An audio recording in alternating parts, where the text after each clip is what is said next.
right. Yes, yes, yes.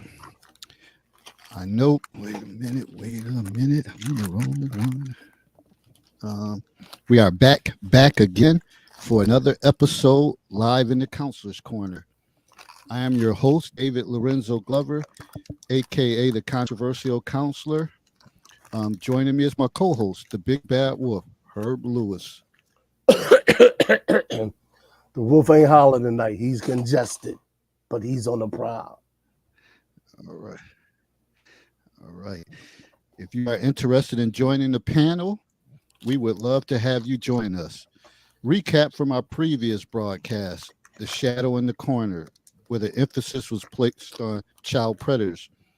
If this subject matter interests you, please check out the replay on the YouTube channel, The Controversial Counselor. And like I said on this broadcast, every day I go through my timeline, it's missing kids. They just keep popping up missing kids, boys and girls. So yeah, I need to be mindful of y'all children. It ain't like the old days. You just let them rip and run. Then they come in for dinner or come in when the lights come on. That's not working now. All right. So also we have reels from that broadcast on Facebook, IG, YouTube, and TikTok. So okay, so let's get down to business for tonight, Monday, July 15th. We will discuss the topic vet and protect. So when it comes to the matters of the heart, women often take a meticulous approach to vetting potential partners with a keen eye for detail and a strong instinct for self-preservation. Women navigate the dating world with a unique blend of intuition, research, and careful consideration as they seek to build meaningful connections and foster lasting relationships. Women employ a range of strategies to assess compatibility, trustworthiness, and long-term potential. So, in this exploration of women's approach to vetting, we'll delve into the intricacies of their decision making processes and uncover the ways in which they expertly evaluate and nurture relationships that truly matter. This should be another great one, although I question if many women have an elaborate vetting process. So all that sounds good, but I wonder how many people really follow what I just read. So, by the way, please like and share our video, and don't forget to tell a friend to tell a friend to subscribe to the YouTube channel, The Controversial Counselor. We're sitting at 874 subs, getting closer to 900. Let's go and make it happen. So here we are today. It's been a scorcher, hot as hell, pretty much everywhere. So, and this is one of those subjects that could bring a lot of fire. So, let me see what's going on in my world. Absolutely nothing. Absolutely nothing, because I ain't really working this summer. So I'm just in lounge mode. And hey, it's definitely something different that I'm not used to. But as I'm doing it, I'm like, damn, it's the middle of July already. So in all reality, shit, we right around the corner. It'll be time for school to start again. So as y'all know, I've been talking about it throughout moving into a new building. So I think it's pretty much the construction is almost done. They're wrapping up the last bit of things, getting all the furniture in. Just got a message today saying for orientation for all the grade levels. So it's real now. So with those messages, I'm saying, damn, summer's pretty much over with already. Already, folks. It's flying by. So that's pretty much all I have going on. If I think of something else throughout, then I'll bring it up. Well, how you doing, Sandra? Princess Brown, thanks for joining us. Herb, what's good with you besides being contested? Boy, man, just added another pot to the stove top. I just got back from a reading for a play or for a musical that gonna be put into production sometime soon. And I'm got to meet the rest of the cast, if you will. It's a play about a hotel here that had a vital part to play in the Underground Railroad called the Cataract House. And I'll be giving some more information as it's forthcoming from me because I haven't really had a chance to sit down and digest everything about it. Like I said, tonight was the initial reading, and I like it. I really do. It elicits some emotions, So and I think these emotions are they're vital to Black people and people who help, get our ancestors into Canada. So there's always a link between the United States and Canada beyond just sharing the mutual border. And I'll get into that later. But today is the 15th. Unfortunately, I failed in the mission to have the book in print. Sorry. I got to catch up with my man so I can get the cover work done for him. Then I have to submit some edits for the draft. And hopefully, I got my fingers crossed, by the end of this month, I will have everything submitted. And hopefully I can get at least a copy of the book in my hands so we can start talking about that. But part of what we're going to get into tonight is actually going to be some things that are in the book, in terms of vetting, especially for women. And I won't get into that right now. I'll come back around. But that's about what I got going on here. It ain't been hot here. It's been falling a flood, as somebody used to say to me. We got the tail end of the cyclone last week. A couple places south of Buffalo, I should say, Warsaw. I think that's Chautauqua County. Got hit with a couple of tornadoes. So we've been having some wild weather, man, and it's been pouring a day. So it is what it is. But we're gonna push on forward because we don't have any other choice. Can't stay stagnant. That's true. That's true. All right. So this subject, and I know it's a subject that you've spoken on frequently, as far as you saying people don't know how to vet. So when you say that, and you also emphasize that you got a good vetting process. So tell us a little bit more about that, especially when you say people don't know how to vet. Because some people say they do, but also I do know people say once they, people who have been out of the dating game, they're in their 40s or 50s, some of them will admit that they don't know how to date anymore. Well, there's at least 3 things that I deem important, and that's for anybody, male, female, whatever your persuasion is. Number 1 is you have to be honest and truthful with yourself. And the reason why is this. Any type of deceit that you start out with anybody, I don't care if it's a romantic relationship, friends, family, work, when you start out with deceit and nobody's able to catch that deceit, everything you build on top of that is deceitful. And that relationship is bound to come crumbling down. It's only a matter of time. It's not when, it's not if, it's when. Number 2, know and understand who you are as an individual. That means your core beliefs, what you like, what you dislike, and what you're not willing to stand for. And a lot of people will say, "Well, I always do," and I'm here to guarantee you that you don't. Because if you did, more than likely, especially at our age, your late 40s, early 50s, you will find what you're looking for. And number 3, and I just said this, know what you want. Do you want a long-term relationship? Do you want just friends? Sex only, or friends with benefits?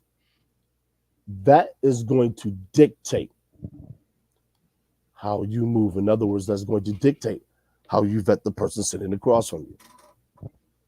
So if the person sitting across from you is consistently talking about sex and you're not into it, that's a turnoff. Leave. Don't sit there and don't negotiate. Don't ask why. No need to. Why burden yourself with all that? And before I get too deep into that, the one thing I want people to understand, especially women, because for better or for worse, women are in the crosshairs a lot, and I know what we talk about on here, but it ain't easy, as Kermit the Frog said. It ain't easy being green. It's not easy being a woman, although there are some things that are easier than being a male, but being a woman is really not that easy. So I want women to understand this. Never apologize or excuse what you don't like or what you won't tolerate, because it shows a sign of weakness, quote unquote. And men with experience, and they can sense that, they will pounce on it. And what I mean by that is this: they will pick, poke, prod until you give in. And when you give in, they have you where they want you. So then, if they want to manipulate you, they can start doing that, because they know you're not going to stand on your word, because you've already acquiesced once. I'm not going to say it in their mind. If she did it for that, well, she'll do it for this. You got to stand your ground.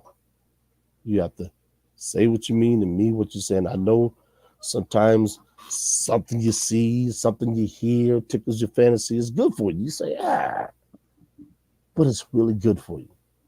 Or is it good for you in that moment? You got a lot of this YOLO out here, and that YOLO gets a lot of people heartbroken. Stop following your hearts all the time and start listening to your mind. Because there's an adage that says men don't have to lie to women. Women will lie to themselves. And I hate to agree with that, but the more I see things, the more I listen, the more I spectate, it's hard to disagree with. So women, sometimes you have to turn off your feelings. I know that's difficult. Turn off those feelings and tap into that masculine brain, the animus side of your thought process. And I guarantee you that you'll come out better. All right. Let me read this before I get the mic to Dave. This is something that I saw on the Better Bachelor. He goes by the name. Also, he goes by the name of the Joker on Facebook. So if you find him, go look this up. But he says, men's happiness is smooth sailing through rough waters. Women are just chaotic, because you're ruled by your emotions more so than logic. It's when you get to a point in your life in your mid to late 40s, that's when that logic really starts to kick in. And it's just like, okay, wait a minute. I ain't falling for this BS no more. You got to come with something better than that. You need to get there earlier in life. And if you get there early in life, you make less mistakes. All right. So you said they need to get there early in life, meaning they should have more experiences, or the experiences, dealt with. No, go ahead, because that was pretty much it. Oh, you're breaking up. Well, it could be a combination of both. Experiences never really hurt unless you end up with an incurable disease or you end up pregnant. That's something that pretty much you can't undo the pregnancy unless you don't go through with it. And an incurable disease is just that. Those are some things you can't undo. Years ago, we did a Teal Swan thing. It was a personality test. And I want women, specifically women, to go look up Teal Swan and the Cube test. And I want you to take that test.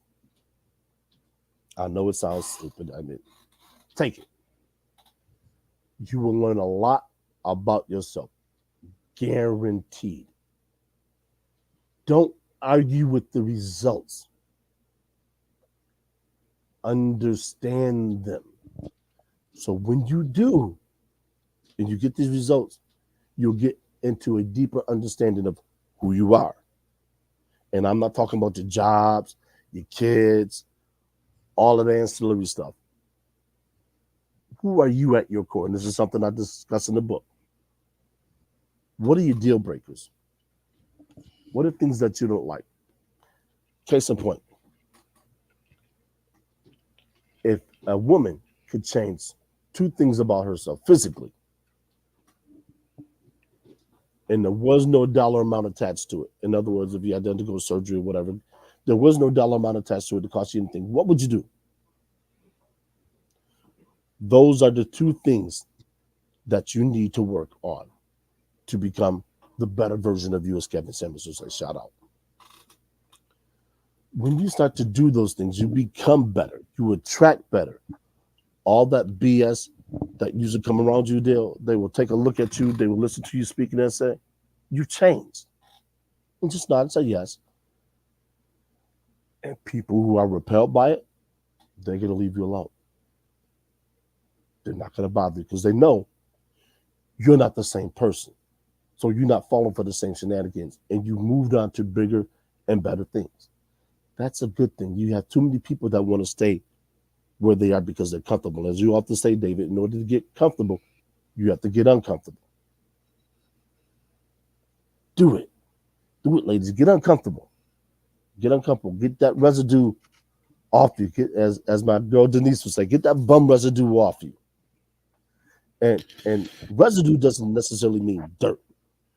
Residue is that energy, the pheromones, all that stuff that those less than, let's say, opulent men pick up on, and they gravitate to you. People are always asking, why do I always attract the bum guys?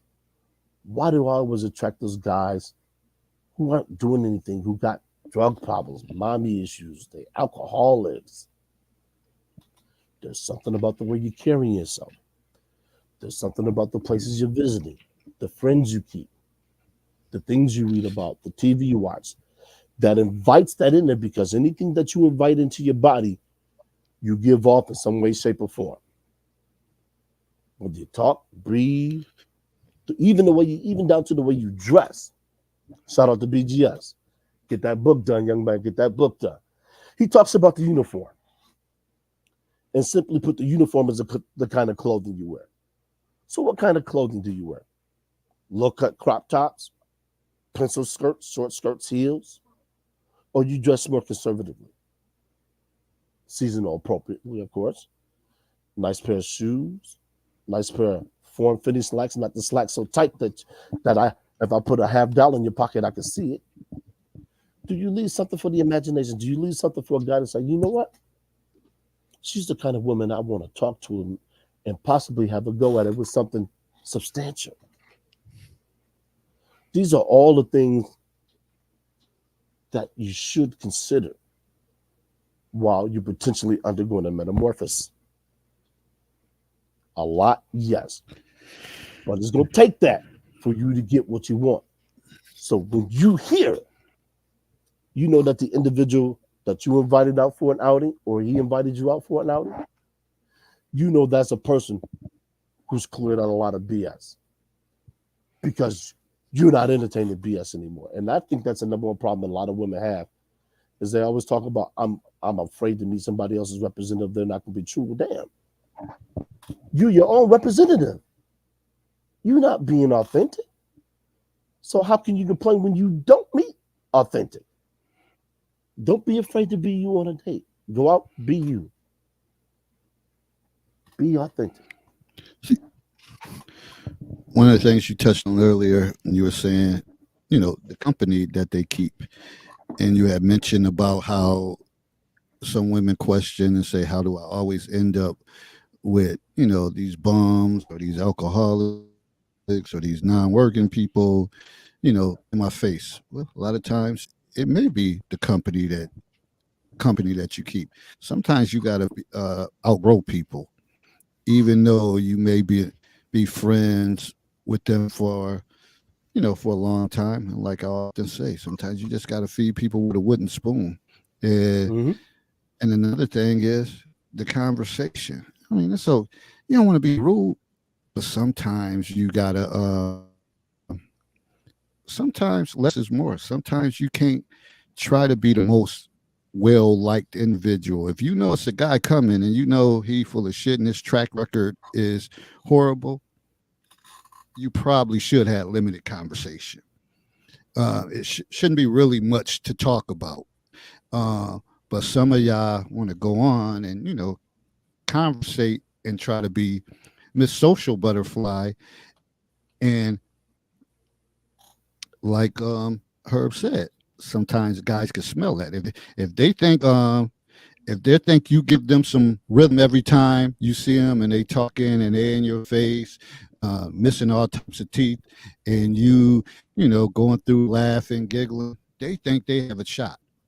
So they're gonna keep coming. And they're gonna keep coming and they're gonna inbox you, they're gonna do all that, hoping that it may be an opportunity, or maybe one of your friends may say, you know what, if he got his grill fixed or if he cleaned up a little bit, he ain't really that bad looking. He got a nice personality, or whatever the case is. Then your stupid ass fall for that. Like, you know what? You right. You give him a shot. Then the rest is history. The rest is Yep. history. So sometimes it's about understanding your social environment and kind of nip it in the bud, because again, you get a certain age. I'm like different as far as that. I'm kind of man of a few words, so I'm not just going to be just conversating to be conversating and just wasting words talking to just any old body. So that's just that. And I know for some women, you may feel, some women maybe feel that they may not be approachable in regards, and some of those women may want to be approached by somebody, but again, you got to read the room and figure out who you want to be approached by, because some guys, they're coming. They may have been on top when they in their 20s and 30s and fell off, but they still think they got gifted gab, and some of them still do. And if they can catch you out there, catch you at a weak moment, they'll get you. They'll get you. So that's what I got to add to as far as that part. Yeah, and back to the pressures that women have on. You got societal pressures, family, friends, work. If you have family and friends who are setting you up on blind dates, and those blind dates are duds, kick them to the curb. Don't associate with them more, because people who do that, they don't have your best interests at heart. I'm sorry to say. I know people are always trying to hook people up on dates, and I tell people no. Somebody talk about hooking me up with their friend on a blind date. Nah, that's okay. What, you think I can't? No, that's okay. You don't need no explanation. You don't need no rhyme. You don't need no reason. That's okay. And learning how to tactfully dismiss somebody is an art form. Learning how to extricate yourself from an awful situation or prevent one by being proactive to something like that is something you need to master. Also, for those women who are carrying luggage or baggage, whichever one you want to choose to use, the kind you have and the amount is something you're going to have to address. And here's why. Women rarely view themselves as the world sees them. And what I mean by that is this. You can take the most physically attractive woman that you know, that people around you would freely admit, yo, she's it. I'd do anything she wants to. She will not think that she's that attractive. She will always find fault and flaws within herself physically. So, women, you have to address any mental shortcomings that you have, any psychological shortcomings you have, or any physiological shortcomings you have that prevents you from being able to be you, from being able to be comfortable in your own skin, going out, enjoying life. And this is not to say that everybody needs to be in a relationship or a romantic relationship, but everybody, we all have relationships. We covered this a couple weeks ago. Whether you meet a guy and it turns out you guys can be really good friends, he could be an asset to you, business leads, a potential investor. We don't know what road leads to what. So don't always be so quick to dismiss someone because you don't have a romantic inkling with them. Just say, hey, you know what, Robert, I like you as a person. And let them know at the back, but there will probably never be any romance between us. Let them know. That way you can't say you bullshit. Put the ball in the score and say, I would love to have you as a friend. And this is guys talk about the friend zone. I'm not here to address that. I like you as a friend. That's all I can offer you is friendship. I'll plug maybe some business, potential investment makes business partners, but it's never going beyond that. Now, it's up to him what he does, but you've made your position clear. And once you made your position clear, don't entertain anything else. Don't negotiate. Don't offer no. Don't say if you do. No. Because what women need to understand is when you plant a seed, you plant a seed for it to grow. This is how this manifests itself now. Somebody, a dear friend of mine asked me, how do you vet men? I said, I can't tell you how to vet a man. I said, I can't because you got to know yourself. And then Dave messaged me. I said, you know what? I said, I think we need to actually address this because this individual is at the point now where they, they want to move to that next step, but they're not sure how to actually go about picking out a guy. So when you, as a woman, when you know what you want, now going about getting it becomes a little easier because you know what the target is. As case in point, it's like going grocery shopping. I know I need the key ingredients. I need some eggs and maybe some cheese and bread. Yeah. And if I'm a vegetarian, then I'm probably gonna go to the tofu section. But if I eat everything, I'm just walking around the store because I ain't think to bring a list. I'm just walking around the store aimless. I'll take this. I'll take this. You get up to the cashier and you got your cart full of everything and stuff that you probably would never use. You won't ever cook because you want to try something. Okay, go ahead and try it. But if it's nasty, who do you have to blame other than yourself? You put it in the cart. So define those things. And when you come across something that is not to your liking, don't be afraid to walk away from it. Because when you do that, you clear out the way for what's supposed to be yours. So do that. Get yourself right. Well, and we kind of talked about this before that a lot of times that may be the woman's mission to say, you know what, I'm looking for that right individual or, whatever, might be certain income he makes, way he treats you, just whatever characteristics or standards you're looking for. But then we always run into that proverbial timeline that sometimes women get caught up in different events and festivities that they feel like, okay, I gotta have a man. I gotta have someone. I do not want to.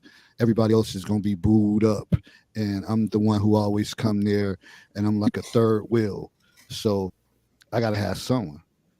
And what probably happens is, remember the guy that kept approaching y'all in the club with, missing all types of teeth and all that type of shit. That's when you may end up rolling with someone like that to the wedding, or and some of you get to the point. Some of y'all women, I don't know. Uh, I give y'all a for effort, or as far as that y'all would even try to go as far as cleaning up the guy to make sure he's on point. Like, listen, we going here. My friend is throwing this. Um, I bought you this shirt. I want you to wear this, or these pants because I kind of seen your style, but I know how my friends are, so I want you, you know, to wear this. And some guys, they'll fall for it. I mean, especially if they're not where they're supposed to be with their confidence. So, they'll be like, hey man, my baby bought me this, bought me that, probably wear the hell out that shit. But do you really want to is that the route you want to take, or should you sit that event out, or whatever the case is? Because like I said, there'd be so many different things coming up, Valentine's Day, different type of holidays that people don't want to be alone, and they end up with someone they probably feel like this really ain't it, but I'm going to do it for the sake of me having someone to roll with me at certain things, because all my other friends, they have someone. Don't get caught up in what your friends got going on, and because it made me think about something you said earlier when friends try to hook you up with blind dates and all that, and I always go back to because that's where it evolved from, some of your perspectives and your views. When I always think of myself as a youngster growing up, in the early dating stages, how much influence my friends had over me. And then as I started getting older, probably when I like hit college, things, I had more options to me and things opened up. I kind of would sit back and reflect and say, why the hell did I ever listen to certain individuals? They had shit going on, and the people they had going on was horrible looking. But that was their kind of their level or their circle that they dealt with. So you always gotta sit back and reflect on the person who's trying to hook you up, and then you may say to yourself, oh hell no. Hell no. But a lot of times we don't, fall back and reflect on some of the things our friends try to pull off, because I know my friends, they would do it only to try to get a laugh out of you if you fail, if something transpired with you and that person. So be mindful of those actions. Yeah, it's wild how some things just, for me, they creep into the mind. Women are kind of like diamonds. You are with They get a whole they get a whole lot of pressure from a lot of different sources, and it's not till they're put under a gemologist's magnifying glass that you see the fractures, the imperfections, and the flaws. And this is something I was talking about earlier.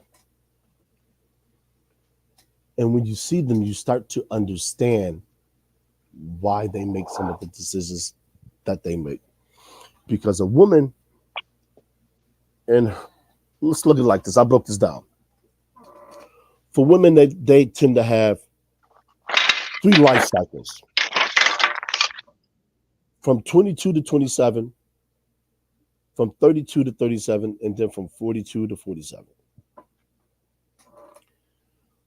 From 22 to 27, arguably, for most women, this is when they're most attractive, the most fit, they're most viable, to have children. 32 to 37 is dicey. 42 to 47, you can forget pretty much having kids. Now, I'm not saying you can't have them, but the increase of birth defects and things of that nature go up. Pregnancies become much more difficult. And most women, they're not at their physically optimal best in terms of attractiveness. Given the time frame and the development, if you will, I'm going to use development for this particular purposes, the development of feminism and everything else, women are putting a lot of things off. So women aren't necessarily, a lot of women, I would say, aren't necessarily looking for marriage, even though they claim they are. Because if they were in college, they would start setting themselves up for that. A lot of them don't. It is what it is. But they're having sex. They're running the risk of contracting the STD, STI, getting pregnant, even though, that doesn't happen for the vast number of women. But they're putting themselves out there for men to practice on and abuse, in a manner of speaking. Now, I'm not saying abuse in the term that physical. I'm talking about abuse in the terms of just misuse. Maybe I should have said misuse would probably have been the better word. But you get these guys who don't tell you they just want sex, but in the end, that's all it is. So you're dealing with 4 or 5 guys every year, let's say, roughly, give or take. You might sleep with 1 or 2. By the time you get to 30, you done dealt with 10 to 12, maybe 13 men, and nothing has come of that. Nothing. So the question becomes, well, what do I need to do to find a good man? What do I need to do to better vet these men? Well, the first thing you need to do is start learning from your mistakes.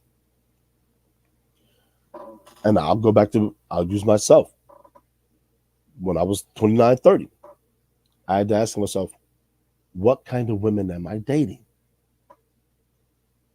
And why? And when I sat down and I did an inventory of myself, I discovered what kind of women I dated and why. Went into my shell, long time, 6 years, came back out of that shell, and I was a different person. The same women that I dealt with in my 20s, can't really say 30s because I didn't deal with anybody in my 30s, late 30s, maybe 1 or 2, are night and day. That's what you need to become if you want a different outcome. You have to sit down, pen and paper or pencil, whatever it is, and write down a list of guys that you dated, that you've had sex with, that you didn't date. Write their commonalities, write their differences, 1 column, and figure it out what it was about those guys that attracted you to them. Whether it was his looks, personality, intellect, car, money, whatever it was. And then say, you know what? I have to break that habit, because it's a habit. Something you do 2 or more times is a habit. You got to break them. You got to get away from them. You got to get that bum residue off you. And you got to start moving differently. Because I don't care how much you change, if you don't move differently, you still gonna get the same results. Case in point, you get a new car and you drive the same way to work. What's changed? You're still doing the same thing you were in the old car. Get a new car, find a new way to work. That's a metaphor. I'm not saying you have to drive another way to work. I'm just saying you got to do things differently if you want a different result. And when you do that, guaranteed that the things you once found attractive in a man, hopefully, they will have changed, because you see those things that attracted you had no relevance. They didn't mean anything. didn't lead to success. You found out that these guys and these um, characteristics and traits, goddamn thing, they meant absolutely nothing. So I want to come in at this point, and one of the things I always say, because you see it all over, you see it all over Theo, social media, that some of you, men and women, sometimes, again, I always say, sometimes you got a Machiavelli. Like you can't be that person that's out every freaking weekend, Thursday, Friday, Saturday, Sunday, going live. Ain't nobody really checking for that. And no man who's really serious would want some woman that she could throw up in the face like, well, you knew when we got together that I go out 4 times out of the week. Who wants that? Who wants that? But those same people are always saying that they're trying to find somewhere. Sometimes you just gotta disappear for a while, then come back, and they be like, "Oh, we ain't seen you in a while," and it'll be the same people that you used to see, but now they look at you different because you're somewhat missed or they haven't seen your face. But if you every week, every Thursday, Friday, Saturday, and Sunday, and I don't give a damn what event it is, sometimes you just got to disappear. Too many of y'all want to be, you know, Mr. and Miss Popularity or whatever, trying to get views and all that stuff. But sooner or later, that shit gonna run dry because as you get older, going out and coming in at 2, 3 in the morning after being shit sauced up, that shit gonna play. It sneaks up on you real fast.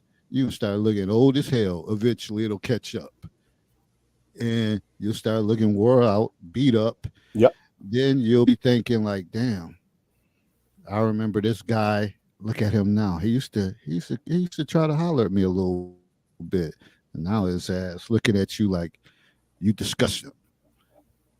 So you just got to think about that. Sometimes you just can't be that person that's always out on the scene. You gotta step away sometimes, then come back with, I ain't gonna say with a vengeance, but just come back. I don't know, maybe like a quiet storm. You just come back and people feel your presence. Like, oh shoot, there they Hmm. go. I ain't seen them in a few months, whatever. But nah, yeah, I can't do it because you know what? Too many people don't know how to occupy their time. Yeah. So they say, I'm bored. I'm bored. So, and but you're still doing the same thing, seeing the same people. So how is that exciting to you to go out and look at the same people every time and no one ever walks in that looks different and you're like, oh, who is that?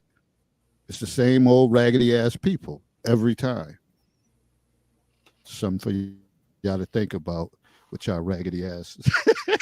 And I uh, will add to that. Women, I know this is gonna come across as wild, and I already know before I say it. Get a hobby. Like David said, no man wants to deal with somebody who's in the club all the time. Get a hobby. Do something different that's going to occupy your time. And bonus, if it's constructive. I often talked about learning another language. Go learn to play an instrument. Go to art classes. Some I think community colleges or places might be giving cooking classes, baking classes. Before you, well, I don't want to learn how to cook. Or I don't want to learn how to bake. Why not? Is it going to hurt you?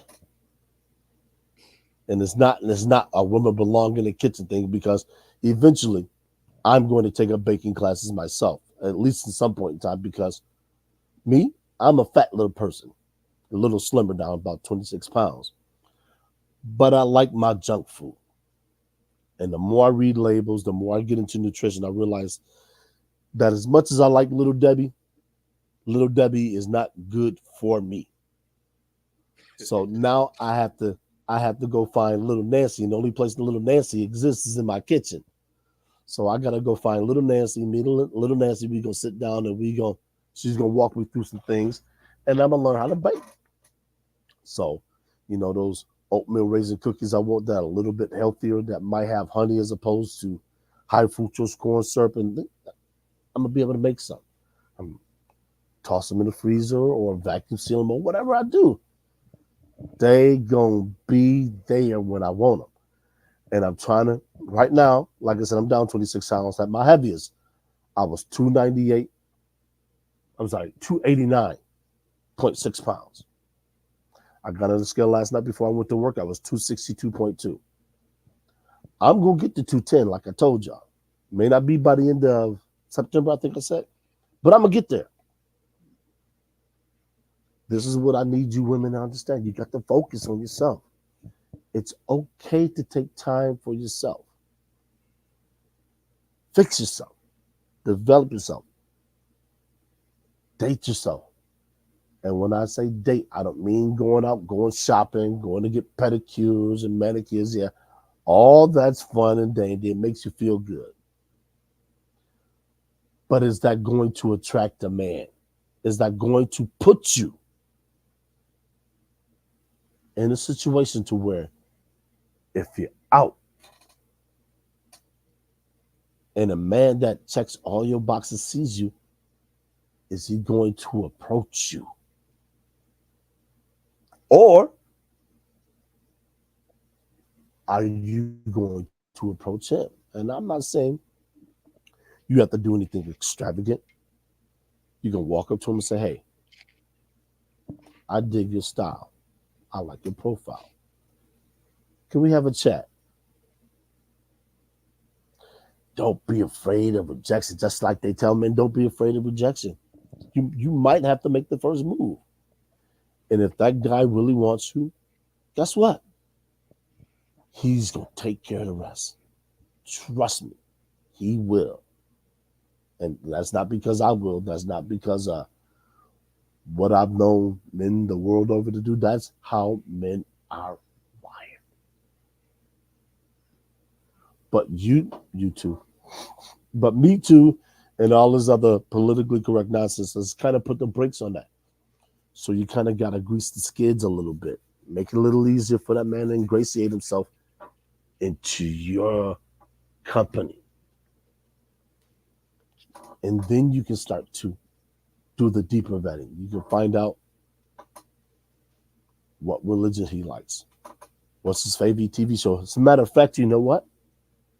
If you're really adventurous, you can have him do the teal. I call it the Teal Swan Cube test, but it's not really her test. But you can do that test with him. It's about a 10-15 minute test. And you can sit there and you guys bounce off things off of each other.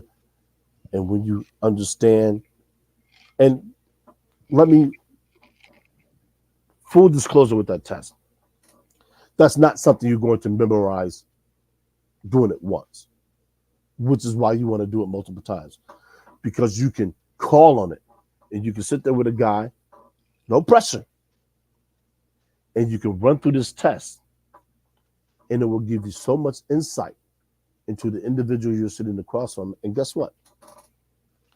That individual is not going to have a clue other than you just interested in him as to why you're really doing this test.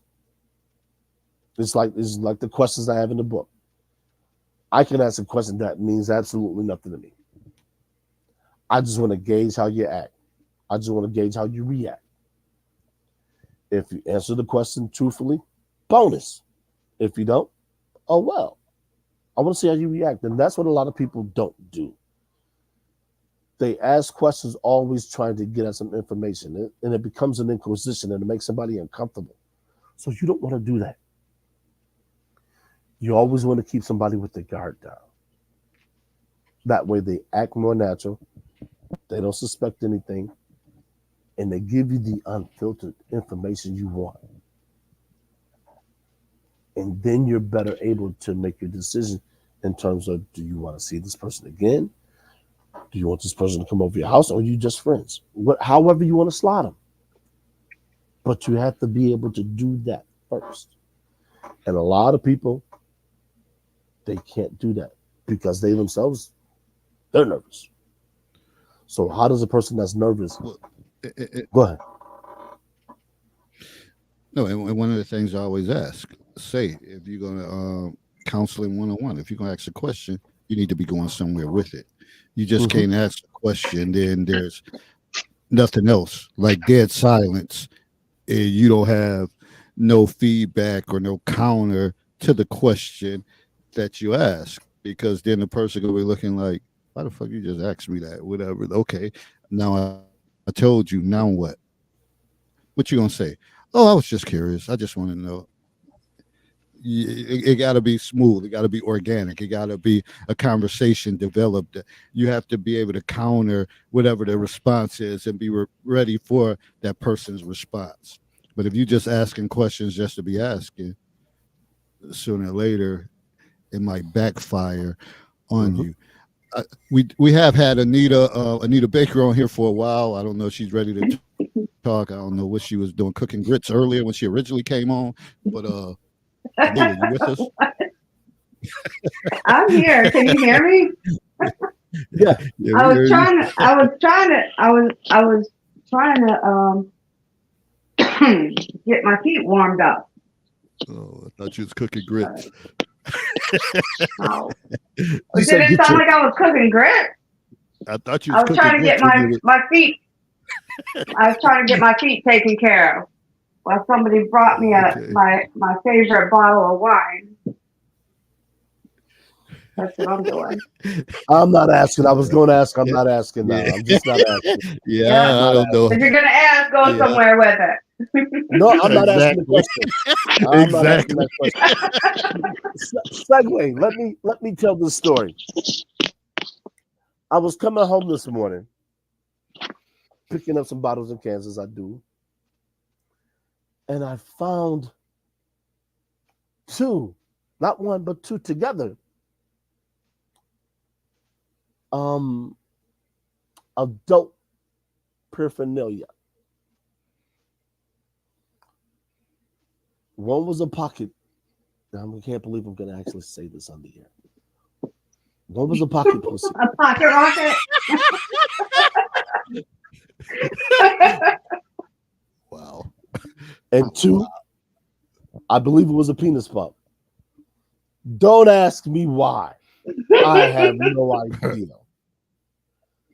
But it You was. know It was. why? Why does an individual need both of them? Because there might be some streetwalkers down there, and a guy might not be able to get the little blue pills, so he got that stuff just to prepare himself. And you know better than I do, because that's wild. That's wild. Theo, a pocket pussy is a male sex toy. Google fleshlight. Is that what it's called? Well, it looks like. Well, yeah, that's one thing that it's called. Because to be Looks like honest, a flashlight, but you open the top and it looks like, the female anatomy and the pearl and stuff down there. because I'd never seen And one before. it works the same way. I'm taking your word for it. I don't know. I don't know. Don't want to know. Just it was just like okay. I mean, I just know because at one point I sent one of those and some really nice lube to my boyfriend who was deployed. I was like, here, use this. Hey, I wasn't there with him. I had to, try to take care of him from here. Hey, Good time. like I said, it's the Cheers. first time Good I've time. ever seen one. It was the first time I've ever seen one. So it was just like, huh? I guess that was TMI for my little Hey. friend here. Hey. Yeah, it was weird, but yeah, but I mean, what were we talking about before? 'Cause- I don't even know. excuse me. I was talking about somebody brought me my favorite pink Oh, Moscato bottle yeah. of wine You was trying to get your feet and my done. feet. So Hey, I guess the original when I brought you foot, on, I was foot wondering. fun, footfun.com.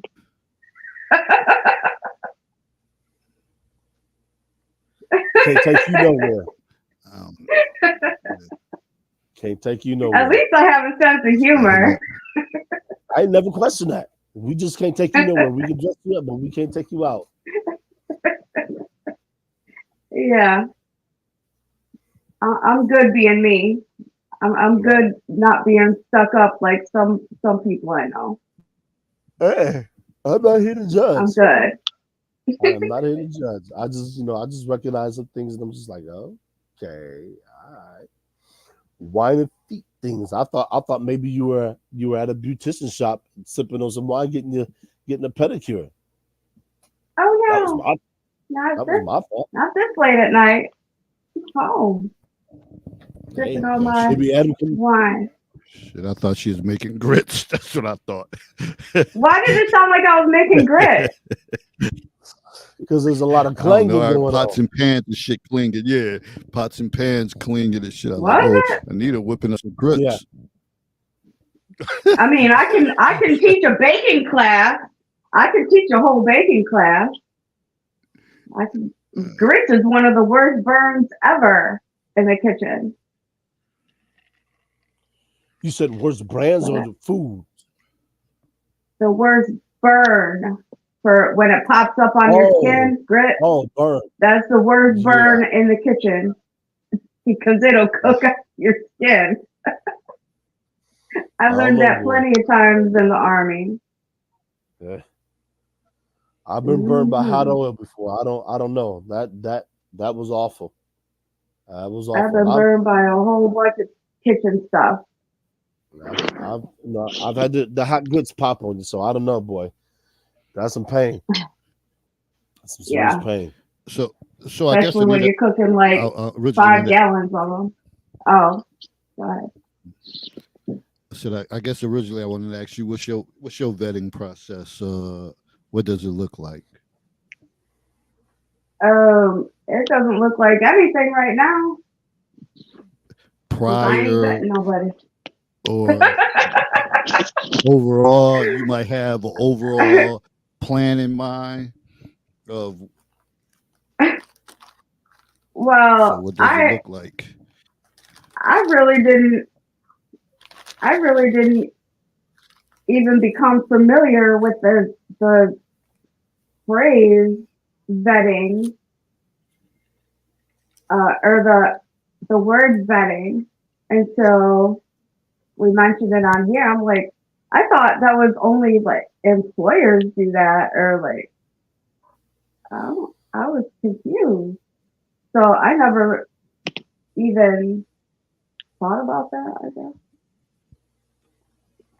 I didn't think about it as a process. I'll say it like that. I didn't think of it as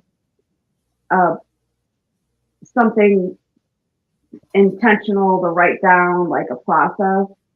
I basically did it in my head. But I should have wrote down some notes along the way. That's what I've learned. Now reflecting back, I got a whole bunch of notebooks around here. Each notebook has a different subject about the day, daily life, ideas, things.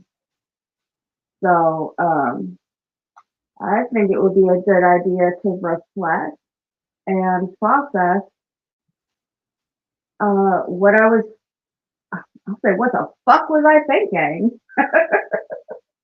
In some instances, what the fuck was I thinking? Where was I at in my head in life? Where was I at in that point in my life? Yeah. sometimes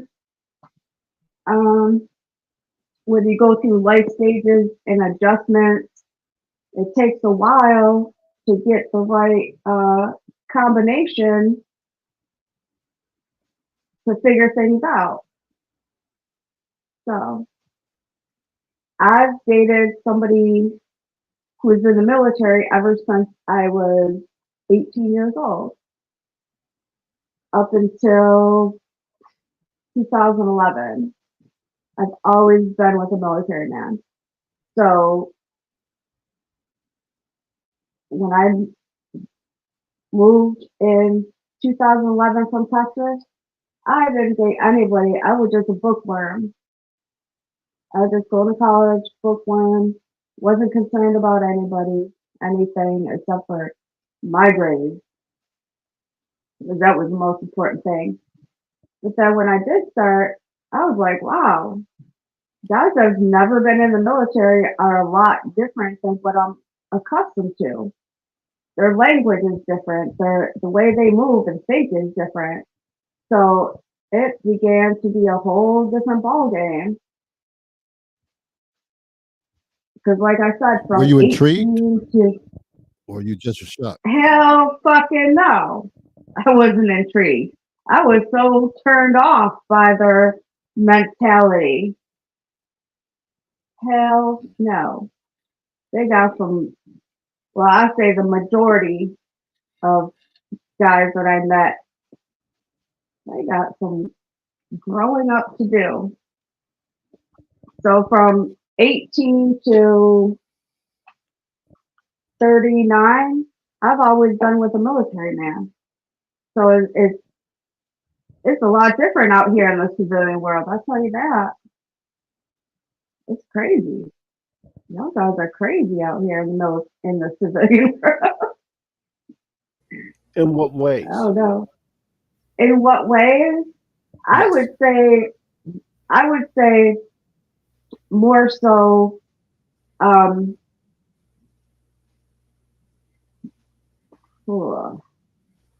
lot of ways different. Just like our military life is more routine and structured. So if we both know the military way of life, we both know what we're going through. And they don't play games. Like a lot of civilian guys, they just play games. I'm like, what? What? It's crazy. I think it's absolutely ridiculous. Well, I say it's a lot more work for me to put into trying to understand how to navigate. Guys that's not ever been in the military. I'll put it that way. It's just different. It's like the comparison of dating a white man and a black man. Most of them are just different. They could be the same, depending on their I upbringing, mean, core well, values.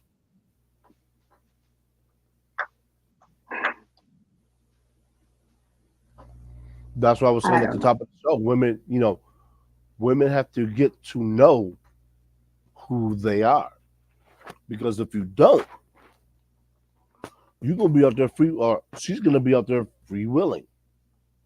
So anything that comes to her doorstep, she more than likely will entertain it on some level, as opposed to just saying, you know what, thank you, but no thank you. Like, this is why I have certain things that I visually identify on a woman Like what? immediately. I'm not giving up them secrets. That I immediately will disqualify her. She doesn't have to say anything. She could be wearing a certain article of clothing and just like, nah, that's okay. She could say something. I'm like, no, not for me. that class is classified information, Theo. She could do something. I'm just like, you know,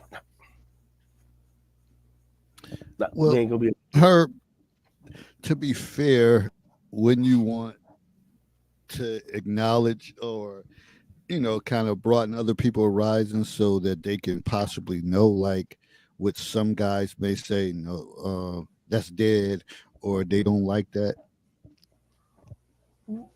And this is why, and this is why I explain to people, I don't give out my information because I am extremely unique in what I want in a woman and what I do not want in a woman. And I'll give you a broader one. I will not deal with a woman who can't conceive. I don't care if she's on birth control or whatever. That's just non-negotiable. That's no. Bye. 98% of guys ain't gonna do that. When I say that to guys, they say, "What the hell is wrong with you?" I don't want that. I don't want that pressure. I don't want that situation. I don't want to hear the "I'm late" nonsense. Nah, ain't gonna be none of that. So, and I hear what you're saying, Herb, and also I see what Theo's saying. We don't give out that information, or women will alter their behavior. Bingo. Oh my goodness. How does relationships become a teachable moment when there's so many secrets? Because secrets keep you sick. So we dealing with a lot of sick relationships because people.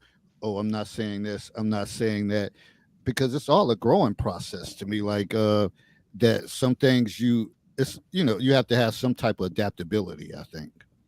Sure, I don't disagree. The thing I about agree. that is that my preferences are my preferences. They're not secret.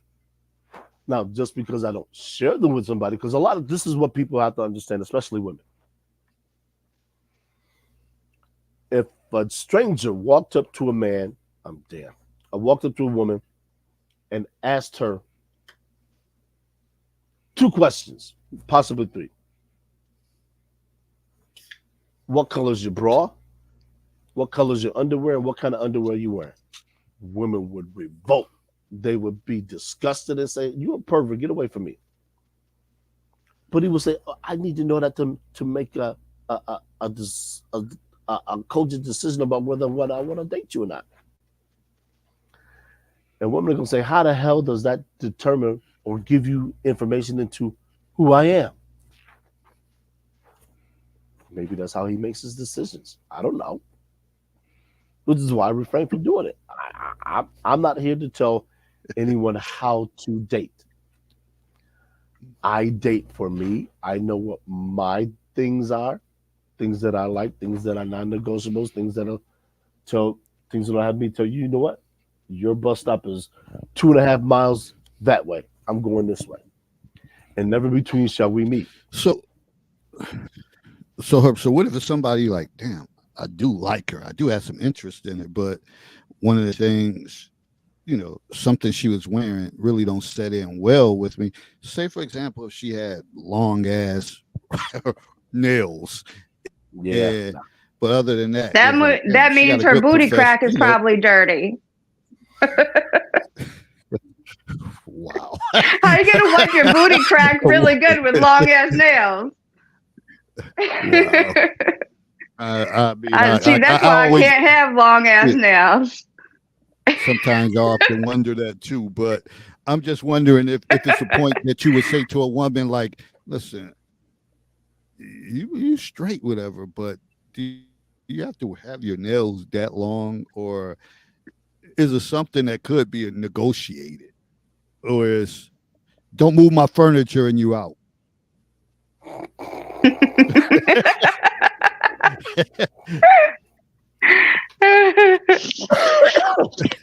I'll give you another one. Excuse me. I'll give you another one. I feel like when you're in an actual relationship, both people should be a little bit flexible and willing to compromise on some things, certain things, not everything, but I'm not compromising on my football. Well, I didn't say compromise on your football.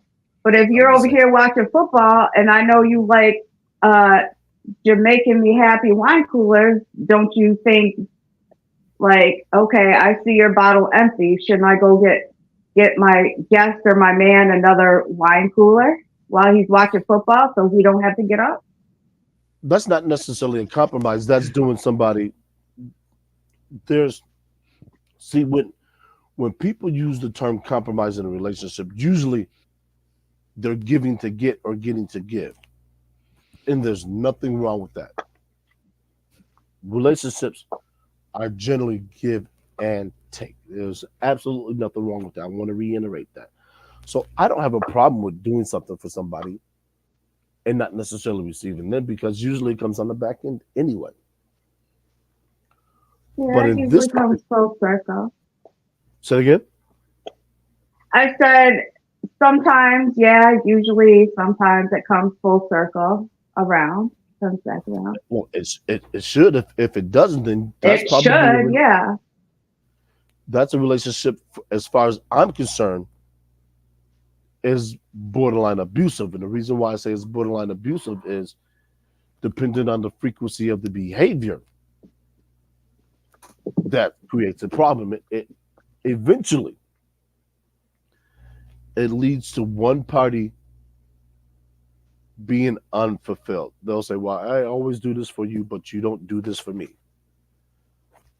I do this for you, and I never see a return, or and it never works out." It's just like Obsidian says. In a negotiation, there's no winners or losers. There's only trade-offs. Some Mhm. things I'm not willing to trade off for. So if I see a female, she acts a certain way, she's wearing certain clothes. That's not a trade-off for me to have her stop wearing that because I have to get to the underlying behavior of why she's wearing that to begin with. Case in But hold point, up, bonnets. but hold up, Herb, because we know if you over at her gate, you do a closet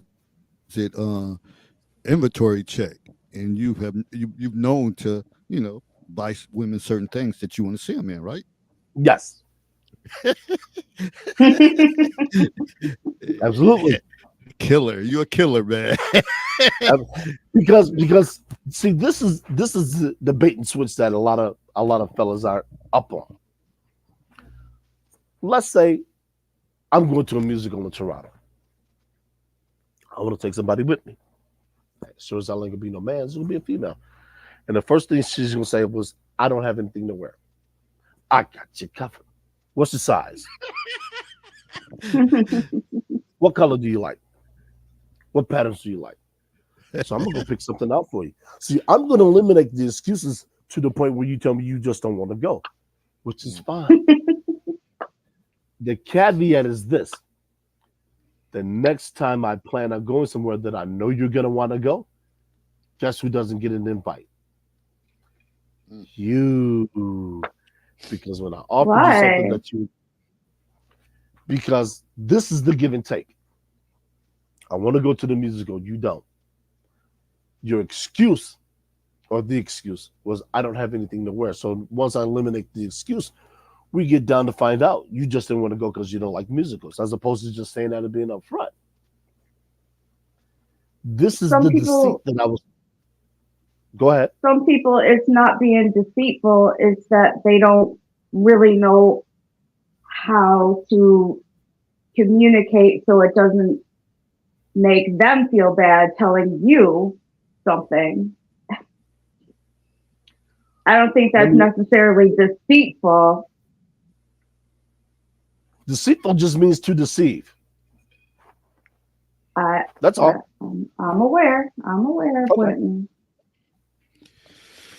So if an So, individual, hold on, Dave. So if an individual tells me something, so oh, go ahead, Dave. no, I was gonna say. So, are we shit as adults or people in general comfortable with telling someone while we're going through this vetting process? Like, listen, I never done anything like that before. I don't even have no idea what you should wear because a lot of times you don't want to have no perceived weaknesses up front when we should already go know going into to it that everybody has their strengths and weaknesses. And should that be the final judge to say, oh, I wanted to take them to a musical. This chick didn't even have nothing to wear, had no idea what to wear, or vice versa. Would a woman want to go somewhere with a guy? Like, well, really, I just dress casual or dress down. So I don't buy those type of clothes because I never really, do anything other than funerals. And now we know in this day and age, you can wear anything to a damn funeral. So times have changed. Well, But that's that's a the good thing. point, David, because some people are embarrassed to say, I haven't had that experience in life. I don't know if I'll like it, but I have anxiety about going right now before I get to know you better. But that's the truth.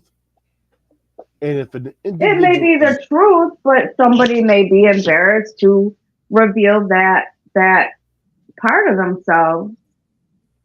but the thing about that is this. Eventually, when you get more comfortable with a person, you can little by little open up to feel a little bit more vulnerable in telling them certain things. But first of all, I think, well, especially for women, well, most women that I know anyway, we have to feel comfortable that they're not going to weaponize that information against us, because that happens a lot. Like you said, manipulation, using what they tell me, using what I tell them against me. I was listening before in the podcast. I heard what you said. I understand that, but Um, what I'm getting at is this. It's like Theo said, just simply put it out there. You're not responsible. No one's responsible for how another adult feels, so long as you're not trying to be malicious. It's when people are trying to be malicious that a line is crossed and the two become blurred. Because now we're not well, talking about. feeling embarrassed and not being, forthright or upfront about it isn't necessarily being malicious about it. It's just that you're embarrassed to say, "Hey, I've never experienced this. I don't think I like it." No, I understand. And what I'm saying about that is this: some people will use the fact that an individual's never been said or whatever the case is, and they will attack that individual. And that's what I mean by malicious. So, Exactly. as opposed to just saying, you know what, I don't want to go,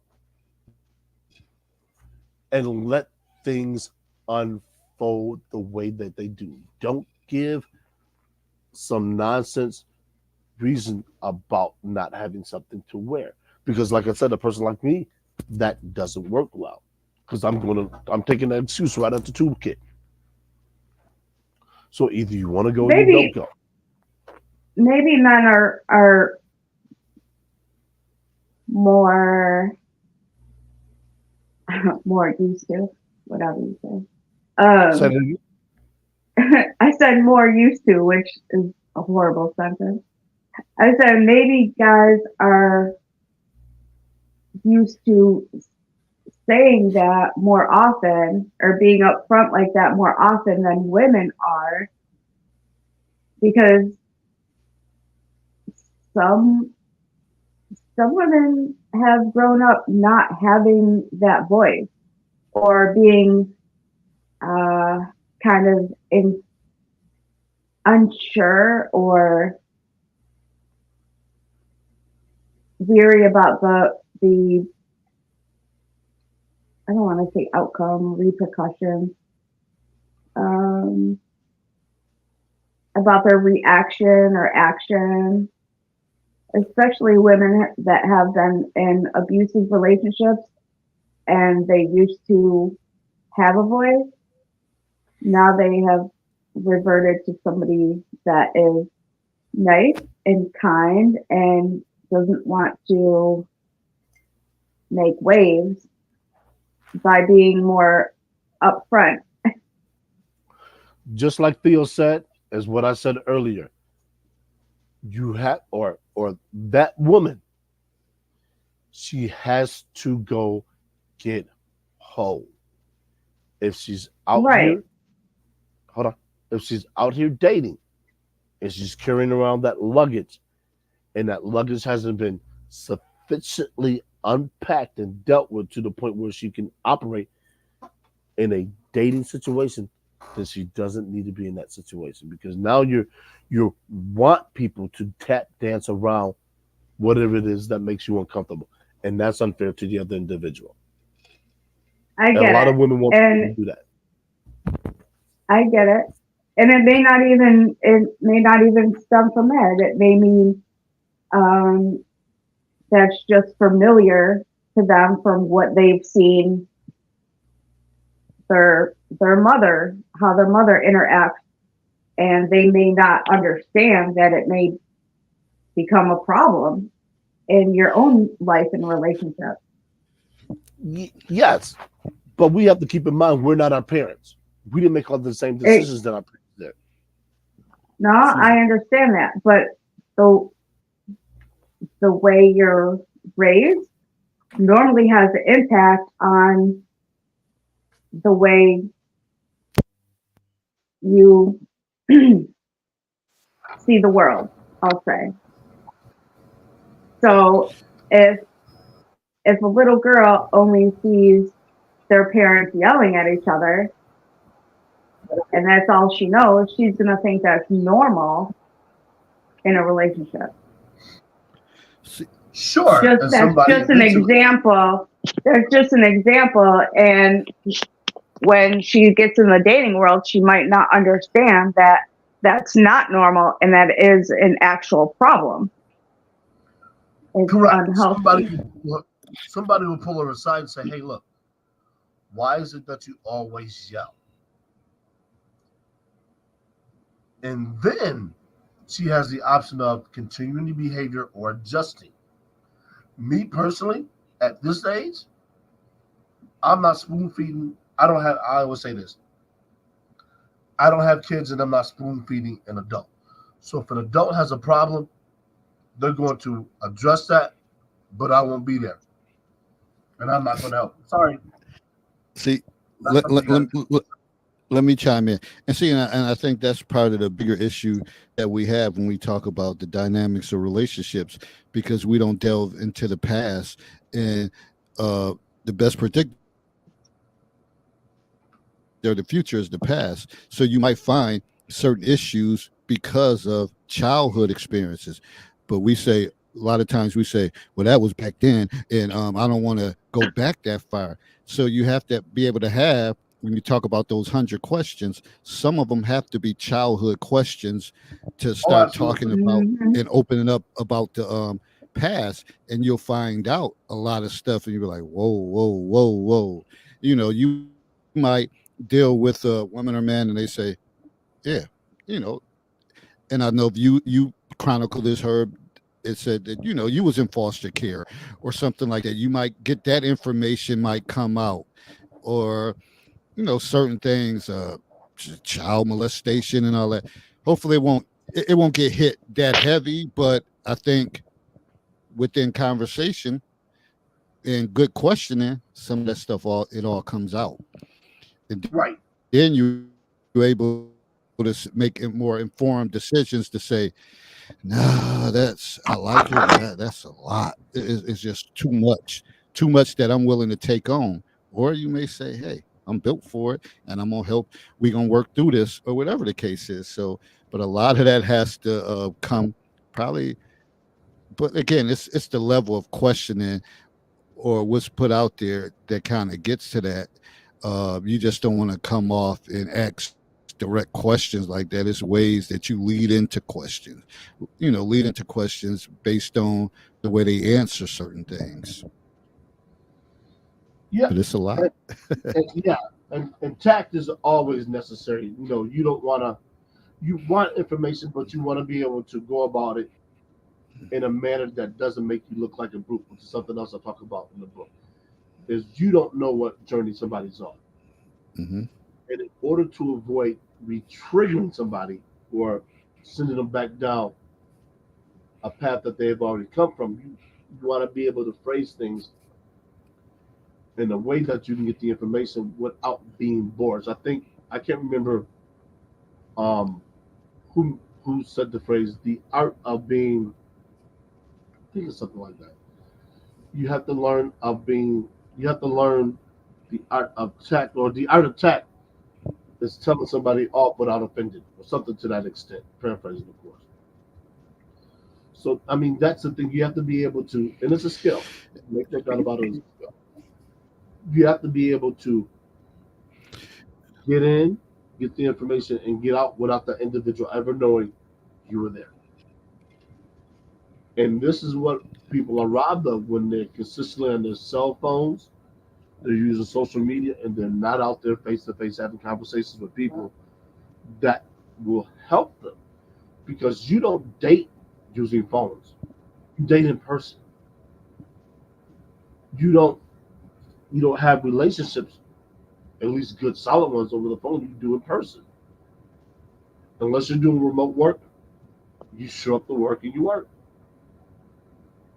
But a lot of people now, even with the advent of COVID, and this was going on before COVID, people didn't know how to relate to someone else. And that's the bigger problem.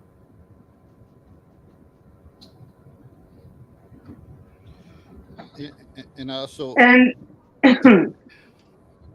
I- I've and I learned. think also, Um, oh, go ahead. and I think also that we have to also start knowing our history, uh, getting to know who we are as individuals and some of the things from our background or from our history, because a lot of times we don't know that. And I remember when I was taking my master's of counseling program, we had I think it was called genealogy or something like that. One of our assignments, we had Mhm. to go back and study the history.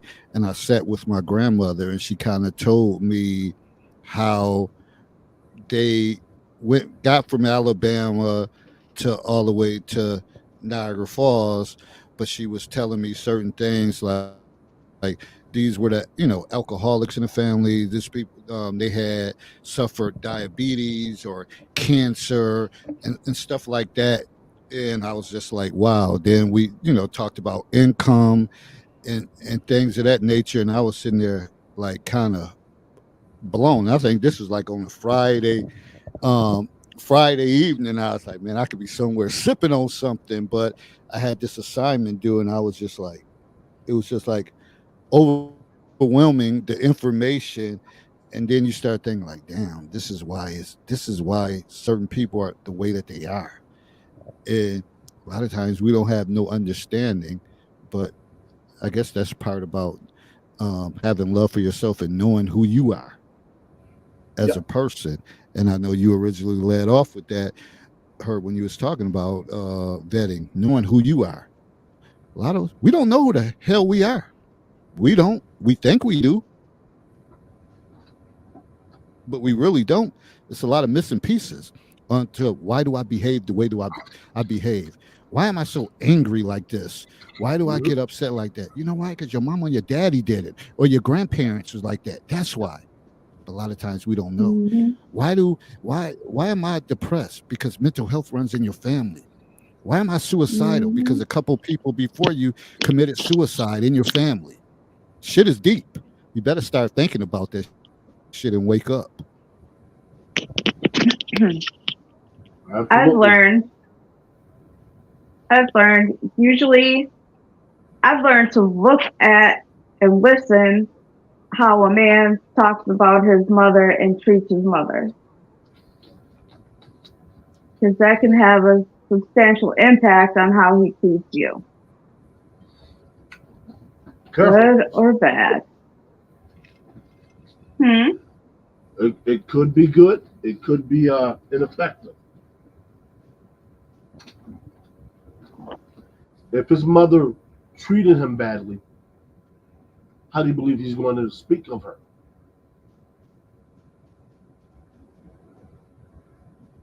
See, we Well, have this. Go ahead. I guess I wasn't I wasn't leading down that path. I was No, saying how they both interact. Like if he's if he's on the phone with her, yelling at her, calling her name, I'm gonna step back like, what? You're disrespecting your mom like that? We don't do that in my family. That's not somebody that I want to be with. Whether she treated you bad or not, that's, I was raised to have respect for people. You don't want to talk to them, don't talk to them. But don't, And see, respect your elders. and So see, I've been in two situations where the mom didn't treat them bad. He according to was who? just abusive. Hold on, wait a minute. According to the big picture that I put, the puzzle that I put together, okay, and questions I asked both parties. In both cases, well, in one case, he had a twin brother, and he thought that his twin brother was treated better. In the other case, in the other case, he was just damn spoiled, rotten little brat, and he didn't have no appreciation. He grew up well off and didn't have any appreciation for anything. So he thought he could just, everything was at his disposal, and he could just act however he wants to act with no repercussions. I'm like, no, man, that's crazy. I was raised in my family to treat my elder, respect your elders. And in both those cases, they were abusive men. well, I've seen a lot. I've heard a lot. This is why I always reserve judgment until I get the entire story. I gotta step away for a moment. Now get ready. so one of the things I heard what you said,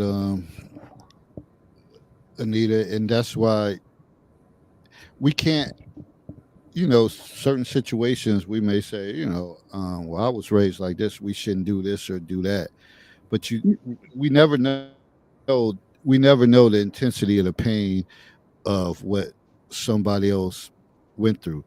And I mean, we could, you could ask questions. Of course, that's part of the vetting, investigating, and trying to find this and that out about that individual. But you never know what that person is feeling. So Well, the lesson whether I learned, whether that person was a twin and they say, well, I always felt like they show favoritism toward my sibling or whatever the case is. I mean, you can say, well, you don't know how true it is based on your investigation, but we don't know how that actual person interpret their feelings. They may be feeling some kind of way about certain things. So, like I said, it's a lot of complexities to all of this I if we mean, think about it.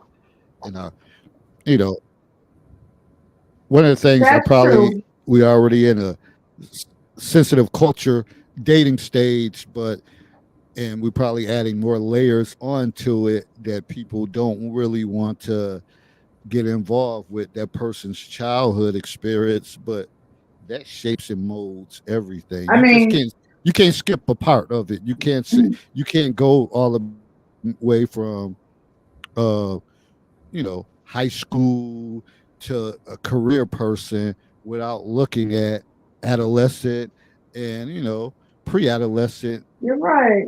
stuff. Childhood experiences, trauma. Yeah, I agree with you. But from my perspective and my experiences, a man that doesn't treat his mom, his aunt, and his sister well, or talk to them with, you know, talk with them or about them respectfully, and is abusive to them, they're going to be an abusive boyfriend. What makes me think that they're not going to be? And that very well could be the case. And if you pick up on that and you say it's really not worth going into because I've seen their interactions with their mother, their sister, aunts, and stuff, then you probably should walk away if that's what you feel in your gut. Because other than that, why stick around and be subject to the next one? But also, sometimes we may bump heads with your mother. You may bump head with your sisters or your aunts, whatever. But it's always love Oh, at I the do end. all the time. It's always Right. love at the end. So it depends. One of the things is you want to have more than one trial run. You probably want to be around them when they're interacting at family functions to say, man, they okay. They they may get into it here and there, but overall, it's love in the household. It's love in the home. So because Well, but if it's a consistent thing and you're observing the behavior, yeah. oh, And if it's hell no. always I'm not wasting my time. if it's always negative, then you can say, yeah, this probably not going to be a good outcome. And that person probably needs further help, or which more than likely they would never probably. You don't need me, that's for sure. I ain't gonna be the need for that man. Fuck that. But this But is then again, some guys are great guys in general, but they don't know how to be a great boyfriend because they never learned. They never learned relationship skills. I've observed that. I'm like, yeah, I don't think I want to waste 4, 5, 6 months teaching you relationship skills in your 40s. If you're 40, by the time you're 40, you should have some relationship skills. You should have had at least a couple long-term serious relationships. That's from my perspective, my personal opinion. You should have experience dating and learning how to treat somebody from my perspective. So they might be a good person in general, have, help their mom out, their family out, but may not be a good boyfriend because they don't have the skills. They have no idea. Why? Because they had an absent father.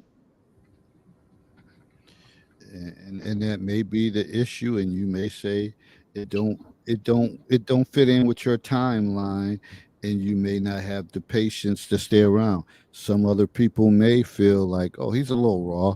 I'm willing to I like him overall. I like the way he treats me and stuff like that. He still needs some molding and nurturing and teaching, and they might be around. So we just don't know. It depends on individuals and where they're at in their timeline. Some guys are just oblivious. You give them tips, tricks, drop hints, have conversations like, I like this. Oh, yeah, I like that. What do you like? Okay, so we have a conversation about what we like, but were you really paying attention? Why do I want to waste 4 more months after 2 months has been waiting for a person to take initiative and there's no relationship skills? Like, a man can have bedroom skills, but that's not all that it's about. You can lick my toes, lick my booty, lick my pearl and everything else under the sun, but at the end of the day, if you don't have overall relationship skills that meet my standards, so what am I doing? Unless I just want the sexual type of relationship.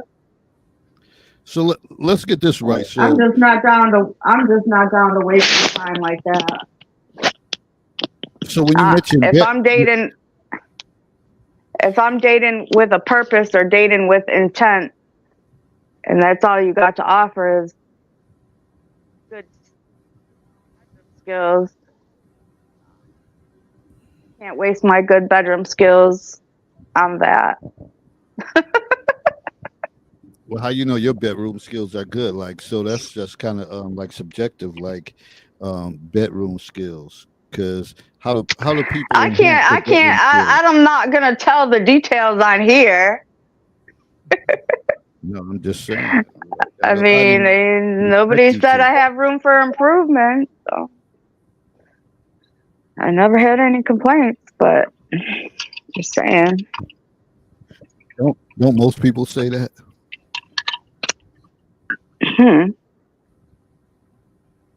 that I never had any complaints.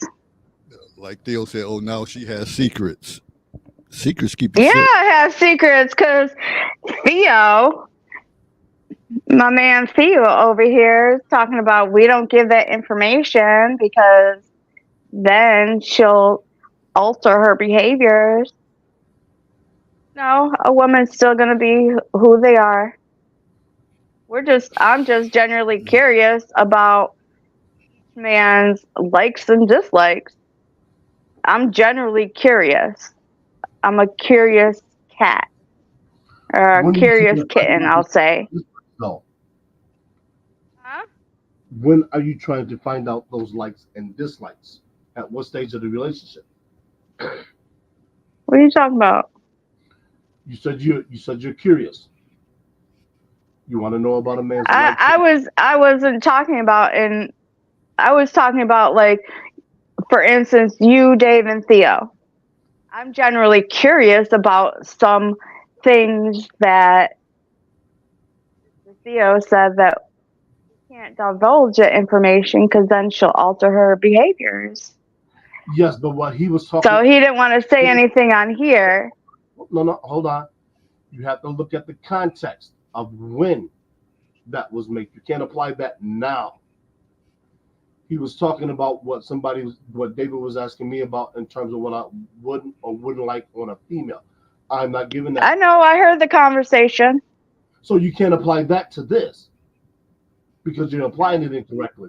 You're applying it because it suits your point. But the point, just because Leo says I have secrets. Yeah, I have secrets. Theo. But what I'm saying is, Everybody have secrets. I know what you're saying, Herbert. there's a difference between. I was being facetious, actually, about Theo's comment. Oh, all right. I gotta run. Salt Mines calling. I will see people next week. We'll be here. We'll be here. All right. All right, man. Be safe, and we'll get with you next week. All right, people. Take Salt care. mine. And yeah, work. All right. Be safe. So Herb is out. Herbert worked at a salt mine. I knew this before. I need to stop. So I knew this. I knew this from the beginning that he was going. He usually he don't work on Monday nights, but they put him on the schedule to work. So I'm not going to take it on the show any much further. But I see we got a lot of stuff to work with right now, and so for upcoming shows, we probably need to really talk about childhood and talk about some of those things that kind of shaped our perspectives, our views, our attitudes, and things of that nature, because that's where it came from. And the point of reaction formation. Yeah, it just didn't all of a sudden happen, and people don't understand that. They don't want to look into it. They just think, oh, that person got a nice outfit on. They look good. They smell good, but they don't know what the hell that person been through. Or they don't have the level of questioning to find out some of the. See, I'm a storyteller. So anybody who deals with me, I'm going to share some stories. I'm always going to tell some stories about childhood, pretty much everything. So you're going to get just kind of who I am as a person, whether you say he's a jerk or he got his ways or whatever the case is. But you're going to know that. You're going to know that. And And you there's know some what? people. I think that's more effective way to get to know somebody rather than keep asking them a million questions. Like I had one guy I was dating, and I was, we were kicking it for, a couple months, whatever. I was trying to get to know him, and every time I would ask the question, he was so vague about it. And I was like, do I really have to keep asking you a million questions? He's like, well, you're not asking the right question. Dude, we're having a conversation. This is not an interrogation. I'm just trying to have an easy going conversation. How was your day? How was your weekend? What'd you do? It was just like, how you ask open-ended questions, right? So that's Yep. what I was doing, but it was just like,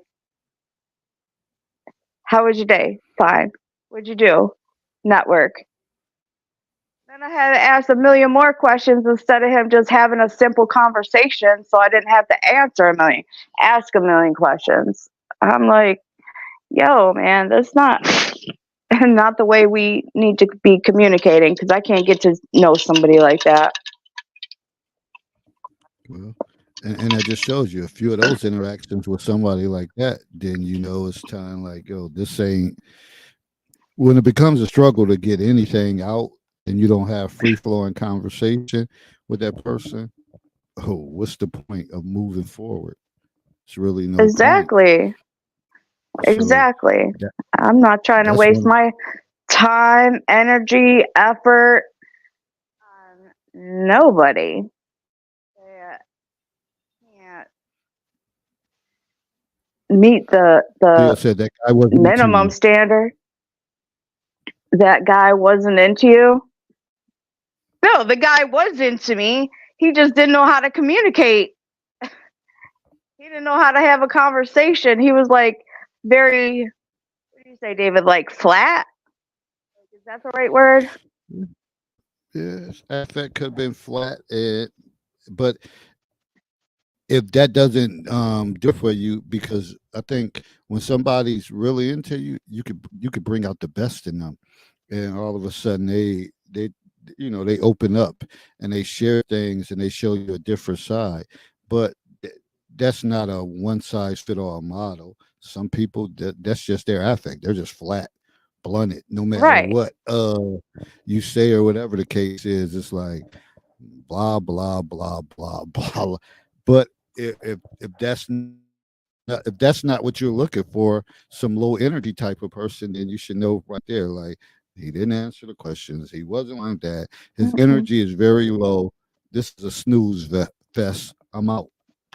Simple as that. Right. When I go out, And David, I like to have fun. I'm bubbly and I'm happy-go-lucky person. If you can't be happy-go-lucky with me, dude, you're out. I ain't got time for it. so Theo said guys Ain't will babble on when they like ain't a nobody got girl. time for that. Yeah, I believe that. Guys I will believe babble that to be on and true. I on when believe they that to like a be true. girl. Well, I feel like if a guy is the one who is pursuing me and keeps pursuing me, he likes me, even when sex is off the table. But if the Sexing. conversation and the But communications he kept pursuing me, so different, how is he then not into me? because you you fell for it. You opened up to it. If you knew that after one time you went with him like, yo, I can't get nothing from this guy, but he still kept coming at you, he must felt like shit, she gonna cave in. or whatever the case is. It depends on No, how we you had that receive. conversation. We had that conversation. Sex was off the table. Like Herb always says, take sex off the table. Sex was off the table. I mean, I'm an Theo attractive said woman. he's I ain't into got your time body. for the He's into your bullshit. body, not into you. Into my body. She No, kind of no, we're both intellectuals. I'm a how you say that word? Sapophiliac. Like I can't just match with anybody. I have to be attracted to somebody that's intelligent. But he was a mute. Whether it's no, he wasn't a mute. He's very intelligent. Oh my god, he was very intelligent, but in such a way that made it hard or more difficult for him to communicate with a woman. Yeah, so some And I was guys not could be very understanding. some guys could be very intelligent on certain subject areas, but they're socially awkward when it's like dealing with overall stuff. They might, if you're talking about Socially awkward engineering, dealing and with I'm a just woman, using that that's for for damn example. sure.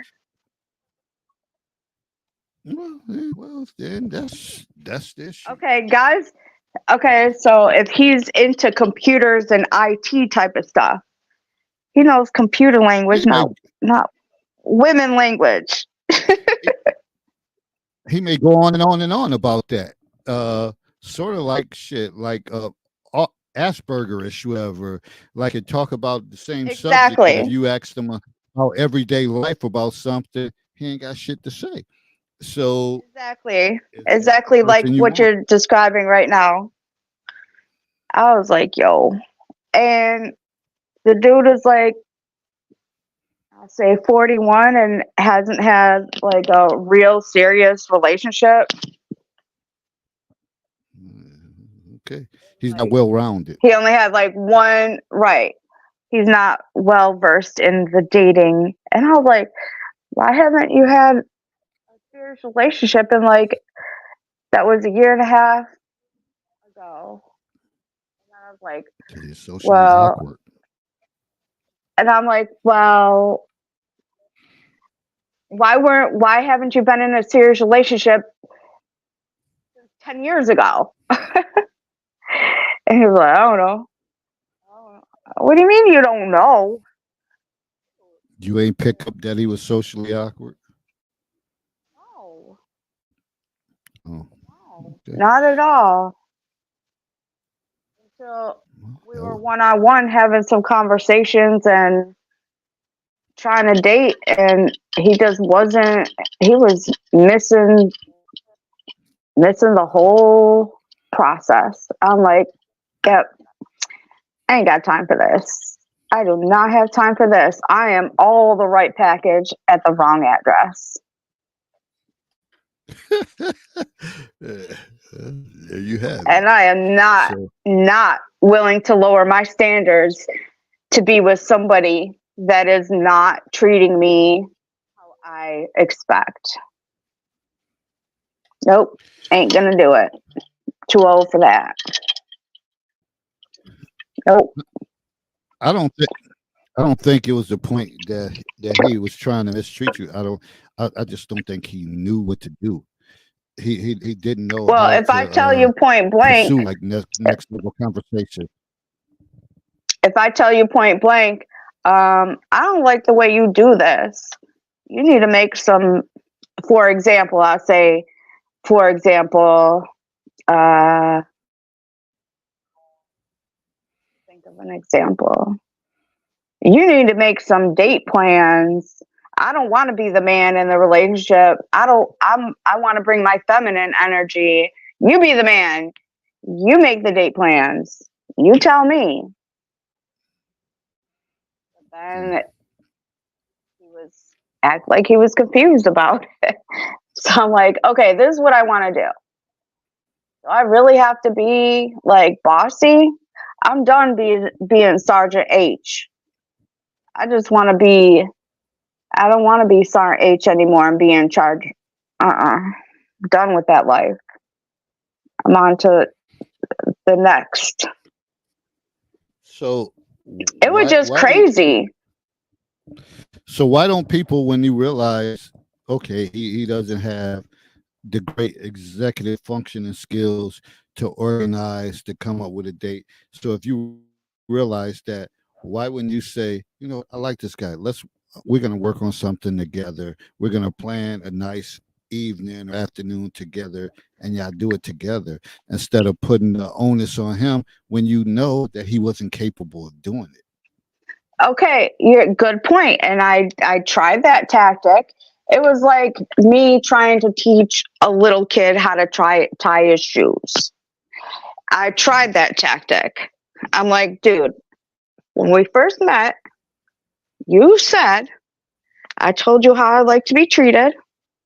I like to be treated like the princess. And you said, you want to treat me like a princess and give me all the love and attention and affection that I want. And I was like, okay, bet. Got you. You got me. But then putting the theory into actions was a whole different battlefield. Yeah. Like, oh my goodness. Because he regurgitated words from a book or something, but he didn't know how to employ put it in those play. tactics, whatever. Where did you find this geek from? He Where is. did you find Mork from? Mork. That might be before your time. He is very intelligent, has college degrees, very. Where did you find him from? I did not find him online. Okay. No, I'm just saying, where did you meet him? Because obviously it was something that made you exchange numbers or whatever the case is. Mutual friends. Okay. See, you dancing. I don't know. I can't. See, I'm trying to. I'm telling you. No, I'm just telling you, mutual friends. For real. He is very, and I was attracted to him because he is like a straight. Doesn't have any kids, never been married, very intelligent, goes to church, and I was attracted to it. See, so I was like, I want to go. Hold on, buddy, come here. I want to go to church with somebody. I want, to do stuff, that we're both interested in, and not just me being interested in doing something. I like to compromise because you know why? Oh, crap. Hold on. You know why? Because I think it's imperative to learn what the other person likes to do. So and explore maybe it's something different that I've never done before. Ain't much that I haven't done before, but maybe. Mm-hmm. So what I see the but issue anyway, is, it just didn't work. But it wasn't a balance. It wasn't a balance. It wasn't a balance with his overall social skills. And like it was not a balance with his dating skills. He didn't have a lot of dating skills. I was like, dude, it's not rocket science, but maybe it was for him. It's rocket science for him to somebody that's not used to doing it. So like Theo said on this, what was his benefit for following along with your requirements?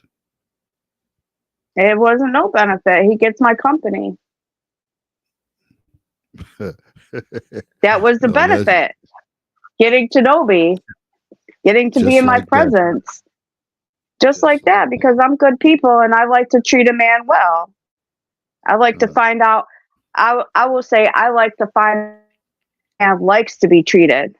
And if I can, if I'm comfortable with that, then I like to treat him well.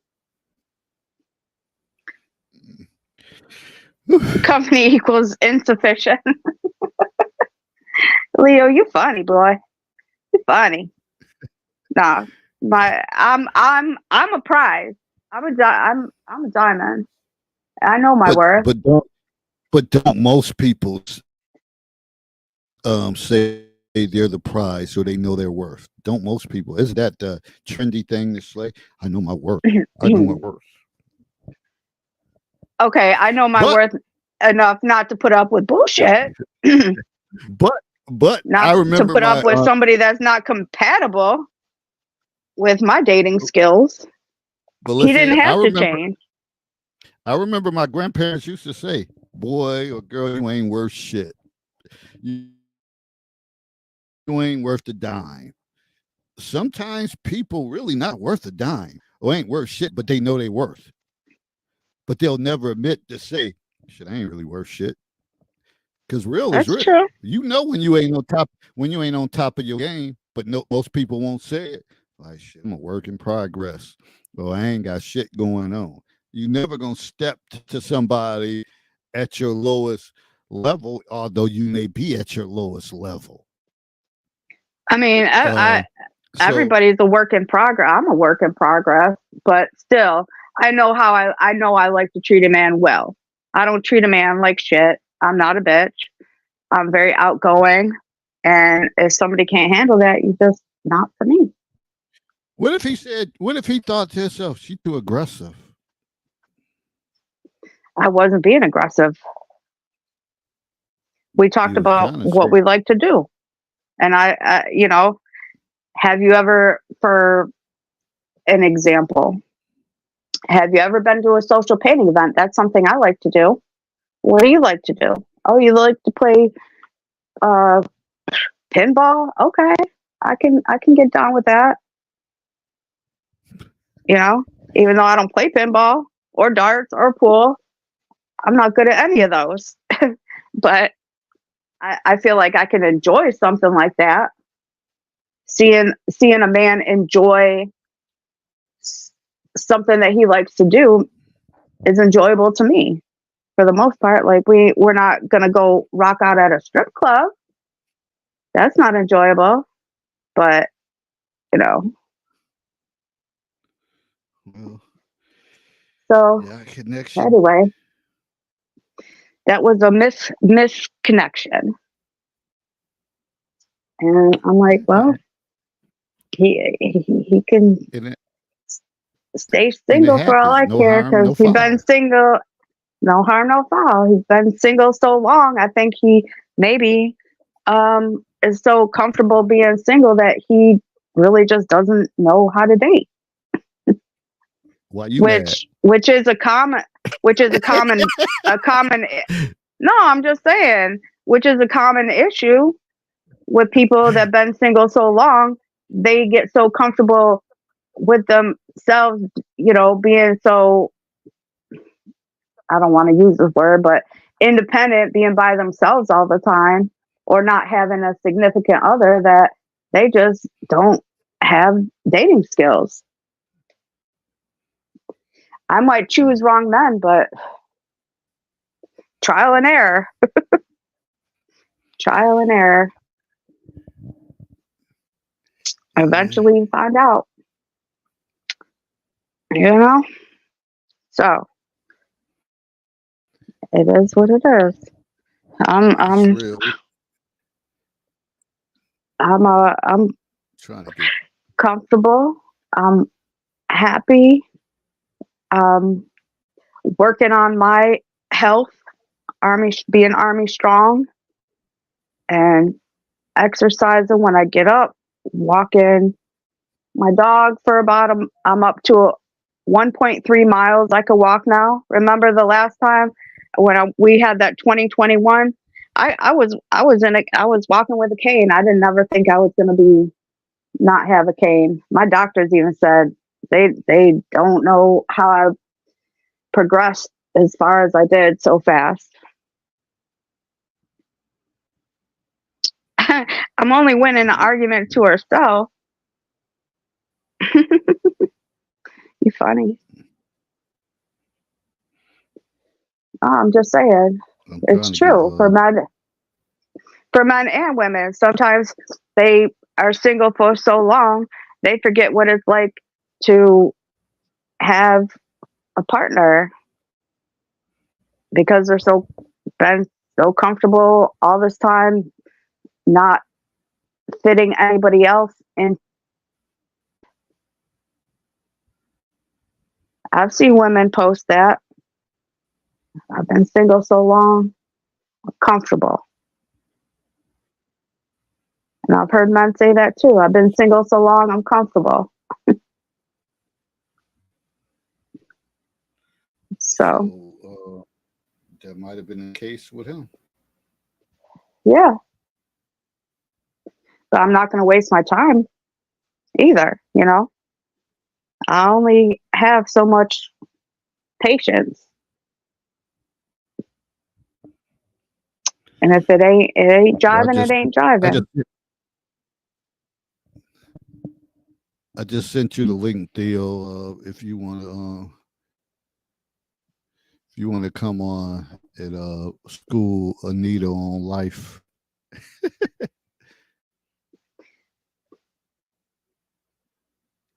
But if Theo. How's the weather in Texas, Theo? Are you still in Texas? Where you at now? In Brazil, ain't he? Huh?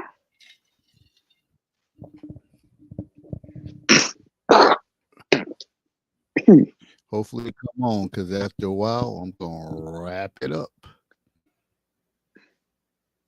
What's also the case with Anita? I've been single so long, I don't know how to date. I mean, I could use better vetting process, no doubt. I like to learn. I like to learn different tactics and different methods. I'm not above that. I'm not so set in my ways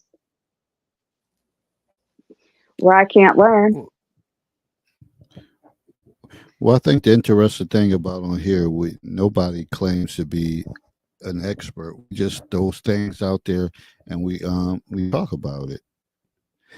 Mm-hmm. But what happens is you find out more, different things, whatever, on why things are the way they are.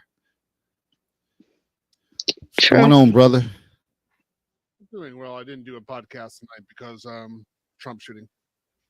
So I told everybody in the manosphere, I was like, we need to quiet down for at least a week, not do podcasts, tone it down.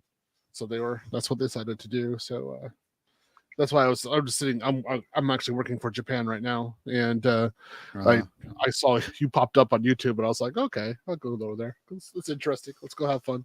So when I did that, so what my point is that I said to you, Anita, is your statement. Nothing that your actions are doing are producing a different outcome, and it's just you're just justifying your behavior. That's it.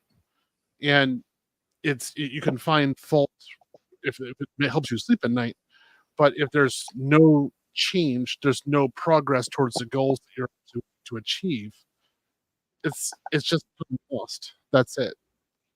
I understand what you're saying. So that's otherwise, don't either. What you have to do is say like, hey, look, this kind of guy, he's not going to go into a relationship that I want and cut it off real quick, or you have to change and adhere to what he wants, or there has to be some sort of movement. But with the last guy you talked about, the intellectual, there was no movement on either side. The difference is that the guy in his 40s, like his early 40s, he has plenty of time. He can afford to lose 15 years and still reproduce.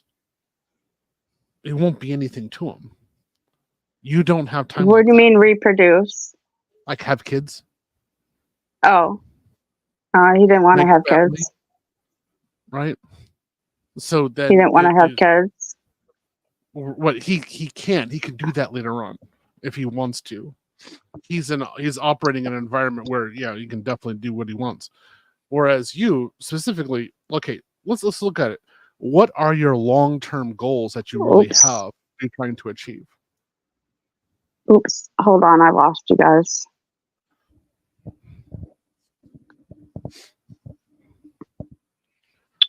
Jesus. Everybody always asks me if I read all the books behind me, and yes, I did. Almost all of them. I've got a lot of books. Yes, I was looking at this. A lot of books. A lot of books. I got a lot of books too, but you just don't see them in the background. But I got a lot too. But haven't My read them father all. was a researcher, so I was used to books, and then I have double masters, so I was books are my friends. So I'm always doing something, always studying. So you the big deal to stir up a lot in the counselor's corner. Yeah. I created the Black Manosphere Conclave with Obsidian. Okay. So we have over 300 guys coming this year. Where's it It's at? huge. Yeah. Yeah. I'm the guy. They just hate. Like I don't care. I'm not stopping. No, I'm recruiting more of these guys. Yeah. Making moves, so- making noise. Yeah. But I'm so used to people hitting me. I'm like, I don't care. So again, Anita, what Yeah. are your real goals that you have for relationship? What are your long-term goals we're trying to achieve? A successful relationship. What But does a I'll successful say- relationship mean to you? Where I'm happy and they're happy and things are going well. Okay, so But what does that I will What- I will I will Yeah. say that through the years and my dating experiences, I have learned a lot. Yeah, we all learn, of course, but okay, so for example, if you ask me what am I trying to achieve, I would say very simple. I want 3 children. I want them all bilingual, and I want them the wife to be at home raising them until the youngest one is at least 6 years old. I always work at home, so I want to be available at home for the kids when they need it. And I own my house, so I'm going to be moving to another country pretty soon, and I want to own my house there too. And I want to be in a community of people who think like me or think somewhat like us. So I want to be integrated in another culture, much like I was in Japan. See how I'm able to give details? It's thought through. I can act on it. I can do it. And I would have said the same thing in my 20s. And I did that. I actually married when I was 29. I married a Japanese woman. Unfortunately, she died. So I'm a widower, actually, to be honest. But I had to go deal with that. I got a language. I got an opportunity. I was trying to make bilingual children, which was exactly what I was trying to do. So when you're saying like you want to have a happy relationship, give me some details. Let me hear what you really want to achieve.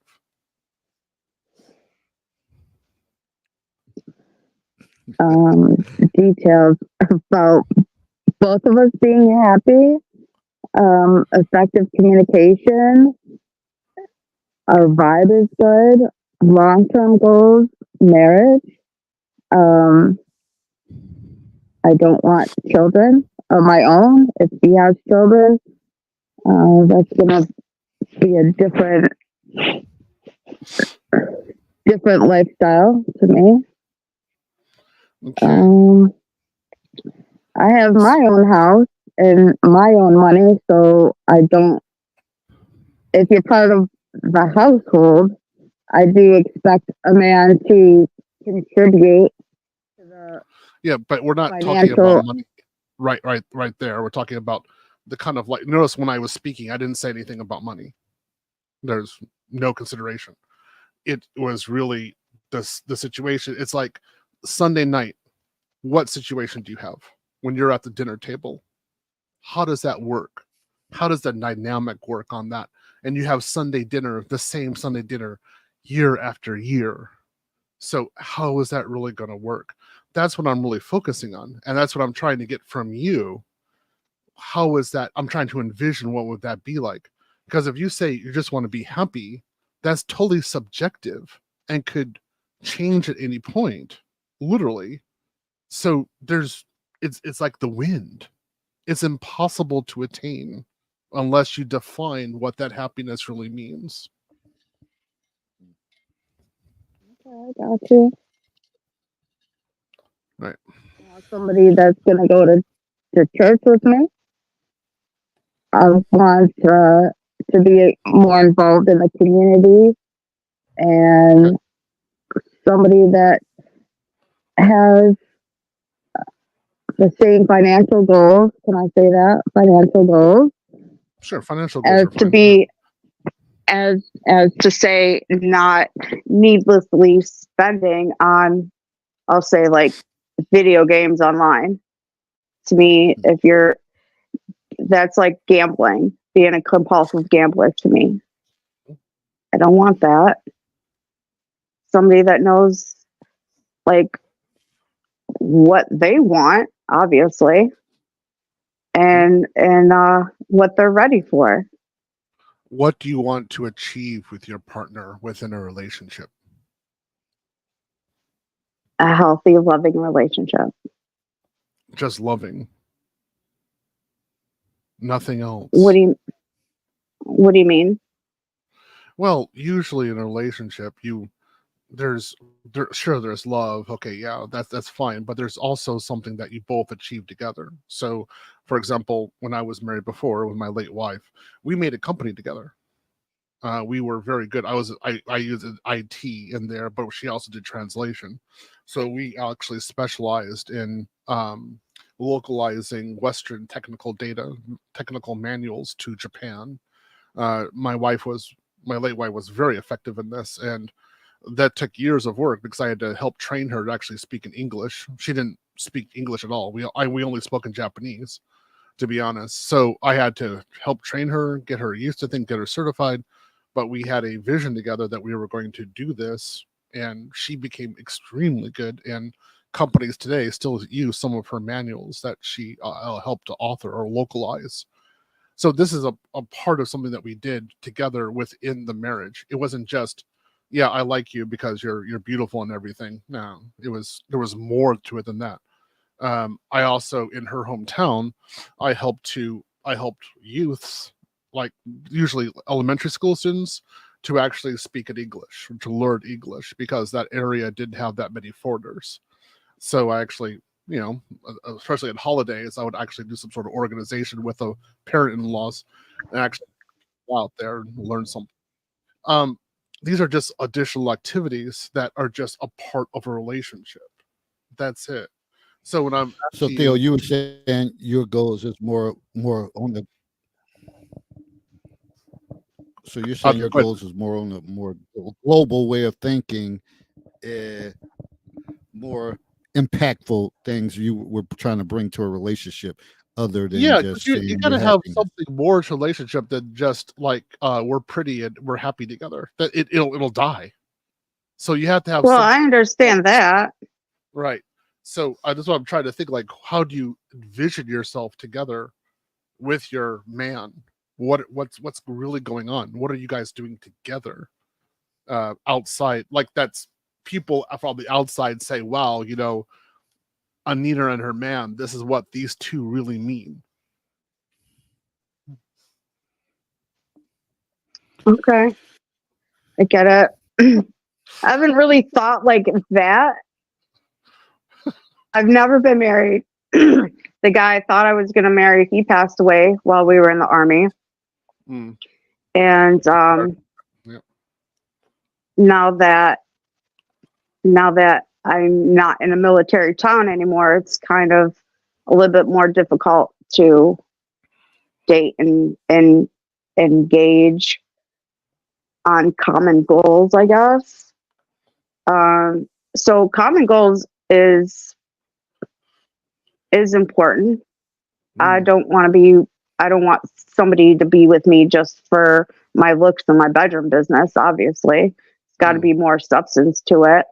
Right. But it's like if our personalities complement each other, that's a goal. If they're dating for the intent of having a family unit or being married in the future, that would be a goal. Like I said, church together is a goal. Mm.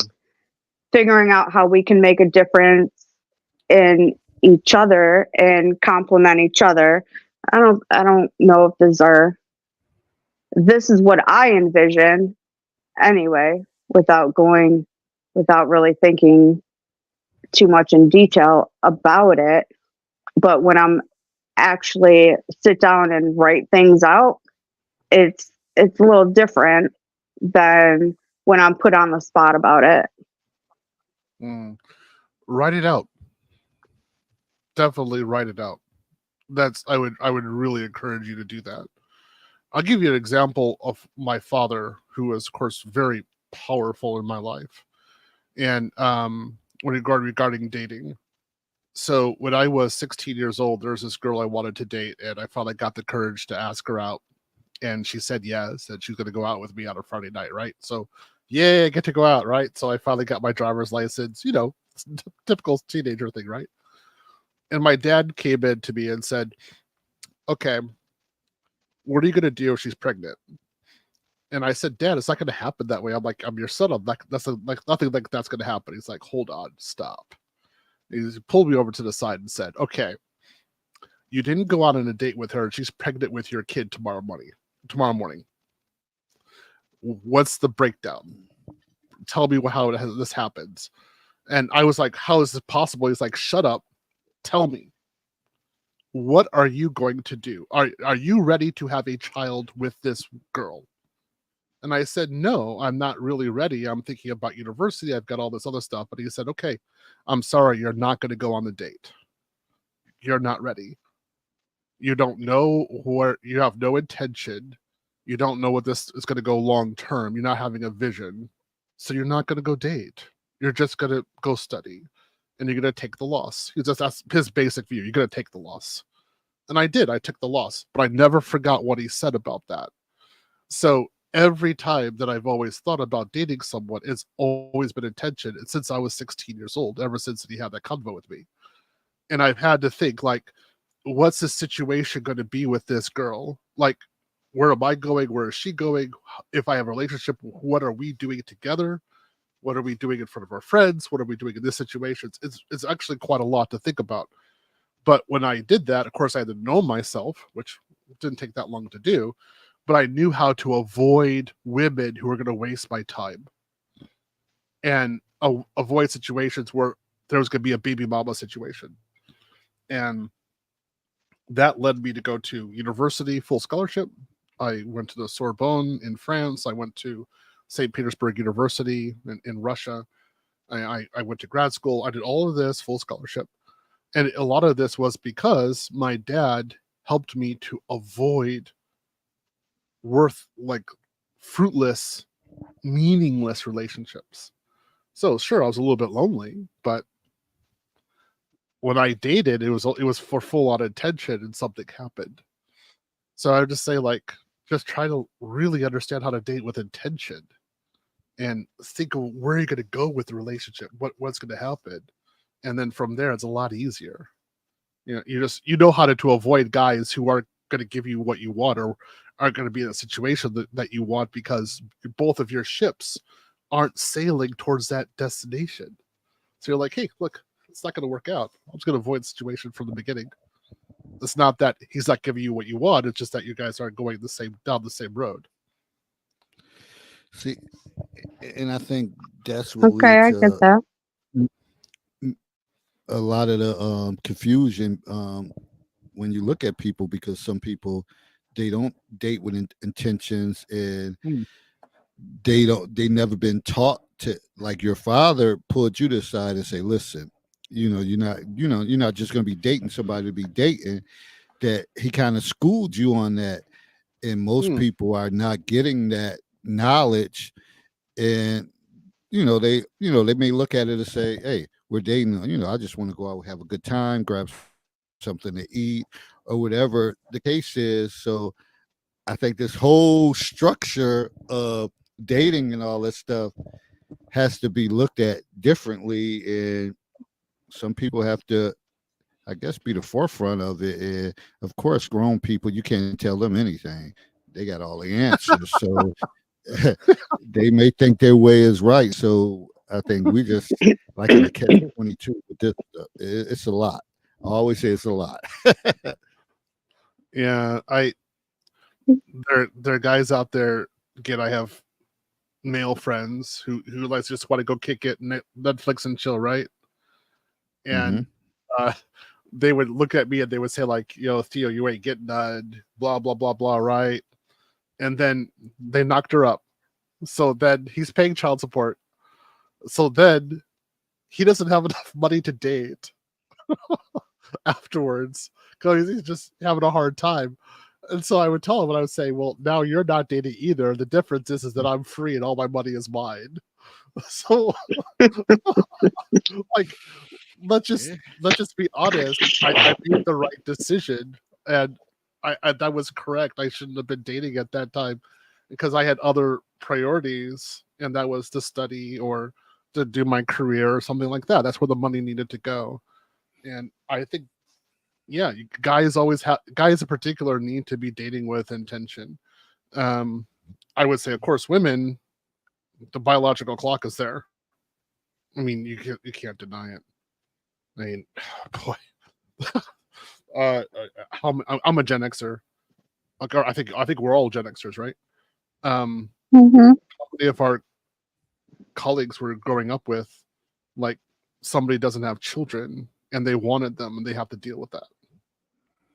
And now they can't have it; they're barren. It's an issue, right? I don't want that Yeah, for big people, issue. but I have quite a number of friends that way. Now they're talking adoption or something like that. I'm like,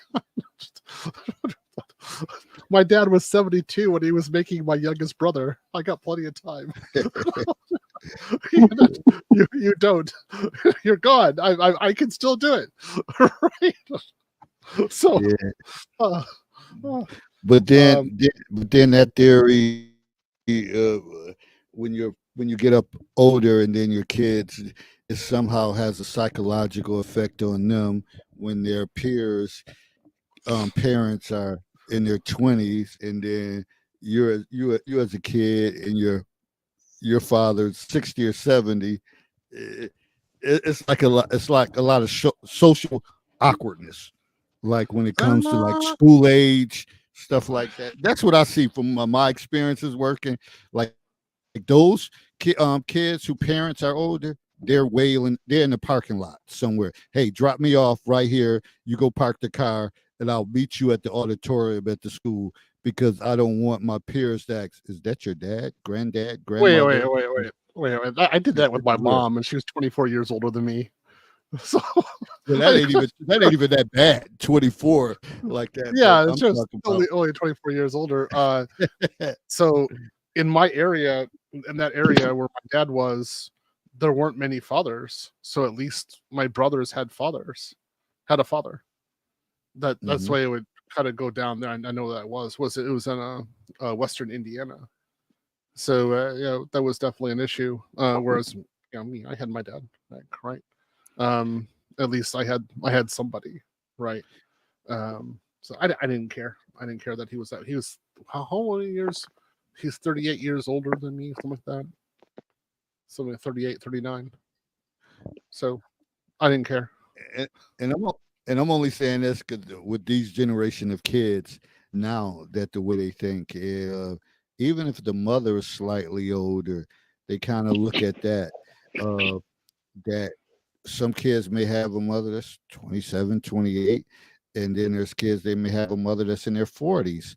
So that gives them an upper hand when they're clowning. Oh, that's your mother. She's fat as hell, or whatever the case. This is they don't have no filters. They say anything out their mouths, whatever. I kind of looking like, wow, it's like it's real. This is a real I part of what I makes up say some of their send the kids to self-esteem, send the kids to self-concept. private school with nuns, and if they say stuff like that, they just get beaten. So, like I went to a Catholic school, so if I said something wrong, I was just beaten that day. It does. I learned how to be A respectful. lot of parents A lot of parents may try that, but then there's a such tuition kicks in, and that don't last too long, and they're right back at the public school. So it's Um, just it's a lot. I'm okay. It's I can do it. so much. Yeah, you I- can do it. I Not can do it. everybody else. Not Not everybody everybody. else put Not themselves in everybody that can do it. position to do it. Yeah, yeah. So that's I've, where we're I've, at. I got my trust fund, so I can do that. So, yeah, fortunately.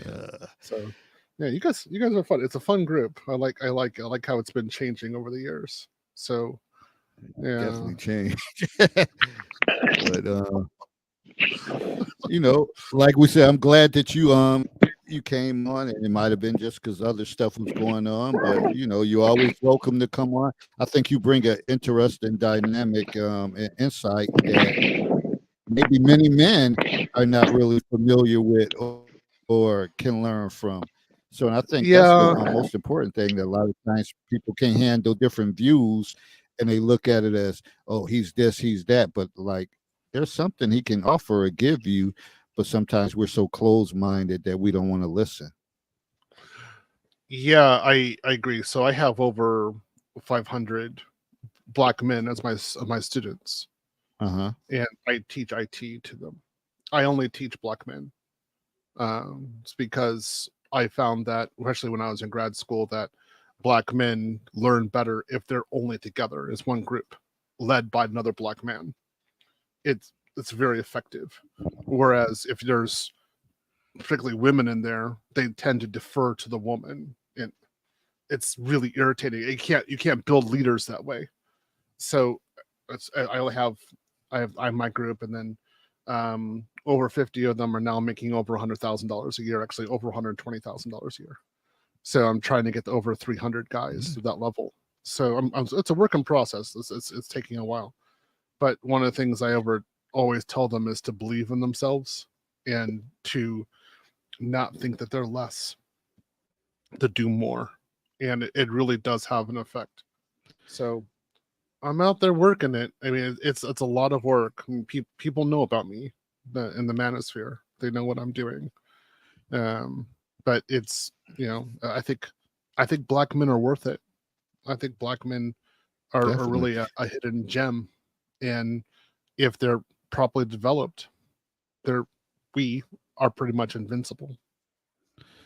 So as far as your blueprint, have you developed leaders outside of the ones that you teach that can maybe in a different area or something that they're going on and they're teaching other black men kind of your blueprint? Yeah, so now I don't have to do all of it. I have other guys.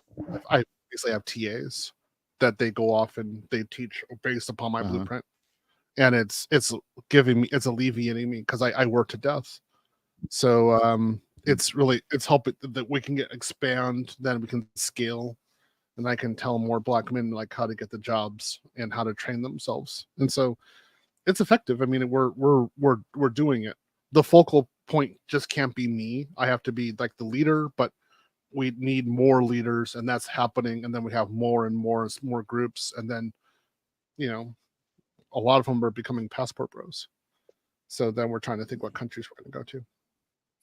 That in the counselor's corner, that's like a sore thumb that stick out when you mention the passport bros and say no to single women, single mothers. So that's a whole nother discussion that we probably not gonna tackle tonight. No, we're not tackling tonight. But I'm in Kevin Samuel's group, so I'm one of his acolytes. So yeah. Anyway, I need to drop. I probably have to go back to work. But good meeting you guys face to face. Good meeting you. Same here, man. And anytime, feel free to come on or whatever the case is. And I definitely appreciate your feedback and your insight. And I know you're doing big things that like I said, other people may not be able to see. They just see your comments in the counselor's corner and they're like, oh, this guy. But I'm like, shit, everybody, he got something to offer. He got something to offer to build people up. You just might not like the way it's said, but sometimes you got to be uncomfortable to get comfortable. Right? Yeah. That's what my therapist said as well. pretty much. Mhm. And then, of course, I had 2 major rounds of therapy as well. I've been through the process. So, All right. functioning correctly now. Yes, it's good. Childhood trauma is gone.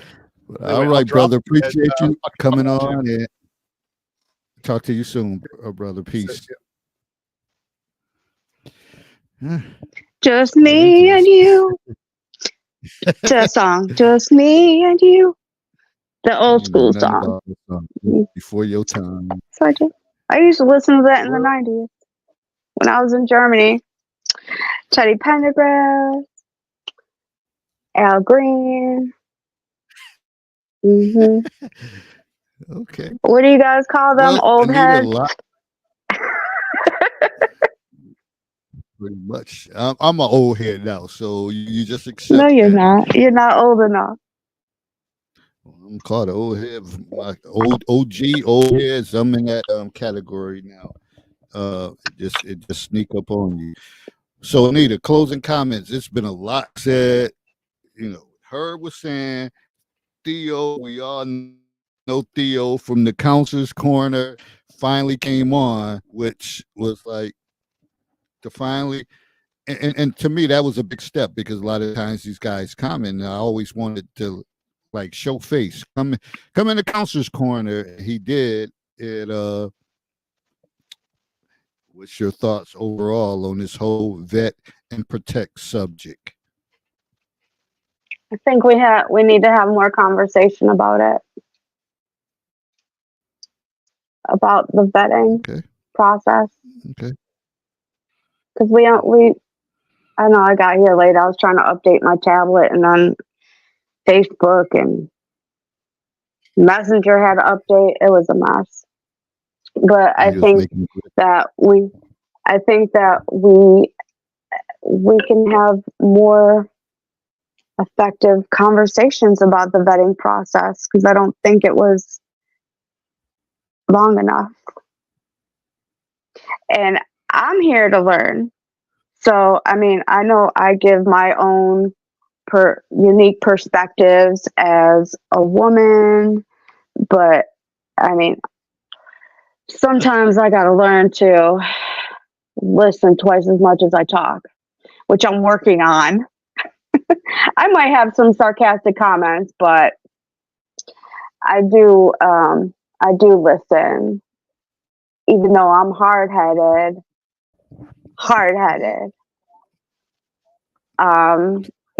Eventually I learn the lessons. Eventually I learn from my mistakes. I have to make them about 5 times or more, but it's a learning process, like life. Like we're in a different time period in our life. Middle age. Excuse me. Oh, this wine got me burping. So nobody ever taught us how to be middle aged or even talk about midlife crisis. And when I was in high school, nobody even talked to us about menopause, how it works, when it's going to happen, none of that. So I'm learning a lot at this stage in my life. I'll be 48 July 25th. And I feel like I still have so much more to learn about life. And I've been working on myself. I put it in my mind. I don't know if you saw my last Facebook post, but I put it in my mind that I'm not going to set my alarm clock when I wake up. Everybody's going to go for a walk. And like I said, I'm up to 1.3 miles walking. So I'm just going to try to progress from that and get my shit together, work on myself and be single and do things that I need to do for myself without distractions. I think that's the best way to put it. And I think that's what it's about, taking time to focus on yourself and doing something different. And I think Theo touched on that point when he mentioned, like, what are you doing different?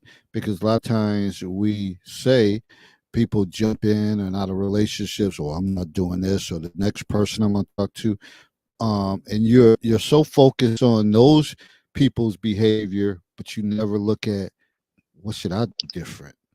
What should I do different? And I think had brought that up at the beginning of the thing, beginning of the show, to look at yourself and reflect on: do I know who I am?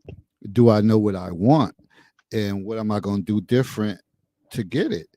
So there's so many layers to this that, like, people on a regular basis, they're not talking about or not having these conversations because they think they have all the answers, because their mother or their grandmother and all that stuff told them but they have failed relationships, men and them. So I always tell people, come to the platform, let's have open discussions, let's have adult conversations. And a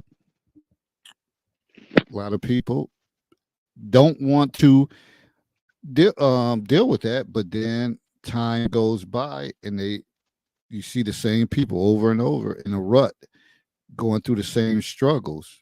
Unless you step out and do something different, you're gonna get the same results. And we always talk about that. That's the definition of insanity: doing the same thing, expecting different results. You got to be crazy than a motherfucker to think something's gonna change. If nothing It's changes, not. nothing changes. Yeah. So we got to keep having these conversations, keep talking about it, and more people need to join the panel, especially from the counselor's corner, because it's very irritating for me that these people that put 15, 20, 25, 30 posts a day in the counselor's corner, but scared to show face on live about how you feel about certain subjects. Scary asses. Step up, be who you are. If you don't want to show your face, some of you probably shouldn't show your face.